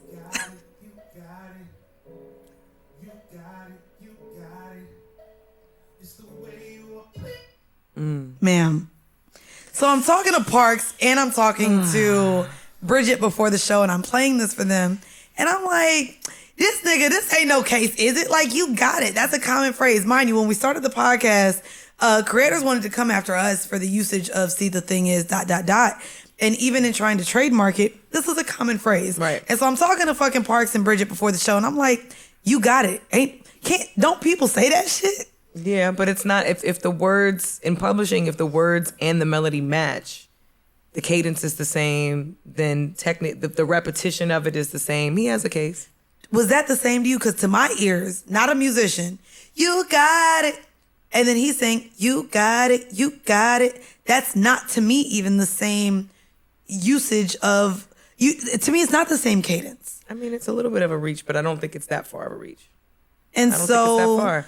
Because he's repeating the line, first of all. I'm not saying that they got it from him, that they got it from him, but that's not always the argument. The argument is, did you repeat something that somebody had already released? But they put a word in between. You got it, girl. You got it. It's the same thing as Vanilla Ice saying, when he sampled Queen's Under Pressure. He sampled Queen's Under Pressure, and he tried to say that the guitar, that the riff wasn't the same. That his Ice Baby was dun dun dun dun dun dun dun dun dun dun dun. I don't know if y'all remember that from MTV back in the day where he did that interview and he tried to defend himself. Let me see how much this sound like. Oh, bitch! Mind y'all, this is not Ice Baby. But Vanilla Ice said mine went dun dun dun dun dun dun dun. So no. This is it, bitch. But this is, and y'all know I was born in 2012, bitch. That's Ice Baby. Right. So that's Queen. That's Queen. It's actually Queen's song. It's not well, Vanilla and that's Ice's the one song. I just played. That's Under Pressure. That came out first. Are you kidding me? No. Doom doom doom doom doom doom. Yeah. He tried to say that wasn't the same. He tried to say that his had an additional Dun dun dun dun dun dun dun, because he had an extra note. Dun, dun. Right. So because he had an extra note, he thought it wasn't the same. That's what I'm saying. In this case, they added girl instead of you got it, but it's the repetition So there is a claimer. Do you think that they'll probably settle, but he'll get money for this, you think? Maybe. It's not going to be what he's asking for, but he might. Damn, and I don't know how much he's asking for, but that shit is just crazy to me, my nigga. I mean, it happens a lot. Listen, Marvin Gaye's estate got Robin Thicke and Pharrell for a lot of fucking money. When I tell you... They also got Ed Sheeran for a lot of money. When I tell you at this point... I know that Robin Thicke was just, he never did blurred lines, bitch. Because we didn't even talk about it last week. But there's a whole woman claiming sexual assault from the music video. Nigga done got sued by the estate. At this point, I know he wishes blurred lines never happened. He wants that shit to go the fuck away. And I don't blame you, Robin. I don't blame him either. That's really unfortunate. Did we get to everything this episode? Bitch. I don't even know how we did. I do. We're at 2 hours and 39 minutes, and we have not given y'all a pod for 2 hours and more than 2 hours and 4 minutes in months. No, well, I want to get out to a beautiful song. I did want to do 2 Chainz, but based on the news you just, birthday. but the news that you just gave me in the bathroom. This is how I hope I am ending my bath. That sounds crazy, but FYI. This is how I want to end my... The news that I gave you in the bathroom? That I might be seeing my nigga. A bitch wants some dick tonight. Oh. I want dick on my real birthday, baby. Not 2 days before, not 2 days after. That's true. I need to feel the dick on my birthday. That's fair. Well, my man is cooking dinner tonight. He is. This is my birthday gift. He's going to make it for you. Her man literally was like, what food do you want? I'm cooking it. Yeah. And I love that we didn't get Sunday dinner last night. We'll get Monday dinner. We're getting Monday dinner. Yeah. I want to say thank you to all of the aunties and uncles and nieces and nephews. Friends with benefits. Friends with benefits. Shout out to Gigi. Y'all check out the Oprah Rose show. Yes. I also want to shout out to all of you who support us on Patreon. Yes. That is just major for what Bridget and I have in store for you guys. Yes. So if you guys could please check out our Patreon. It's patreon.com/See the Thing Is Pod. Yes. We drop every Wednesday there. Minimum of 4 bonus episodes a week. So when y'all get 5 Wednesdays in a month, you might still only get 4, but it's BTS. We have a Discord channel. A chat. Which we be in there talking baby, shit. Y'all see that's why y'all dragged me for Tank. Now listen, let me go ahead and end this. As you should have. Real quick. You came at Tank crazy. I didn't know he had barbs. Like, I didn't know niggas really like... Niggas love Tank, I didn't know that. So I just want to know, guys, I'm a liar. I'm a hypocrite and I'm performative. I did those things last week to ruffle some feathers. Yeah. So when I say shit on this pod that may get under your skin, just know Mandii is an actor. Mandii is a podcaster. And when we have to be here every fucking week despite our depression and mental health, I have to come in here and have laughs. So we need it. So just know Tank did not do anything to me. I do not know that man. I could see that man walking down the street. I don't know him. But no, shout out to you, Bridget. Shout out to Parks. Shout out to Scream Man. Scream Man, you did your thing today. We needed all of that. All the fact checking. Yes. So shout out to Alex. And Parks as always. Shout out to Parks. Shout out to Josh. Shout out to the car behind the cameras. And if y'all haven't yet, make sure y'all check us out on YouTube. But we out of here because I need some. That's right. Shout out to all my Libras. We'll see you soon.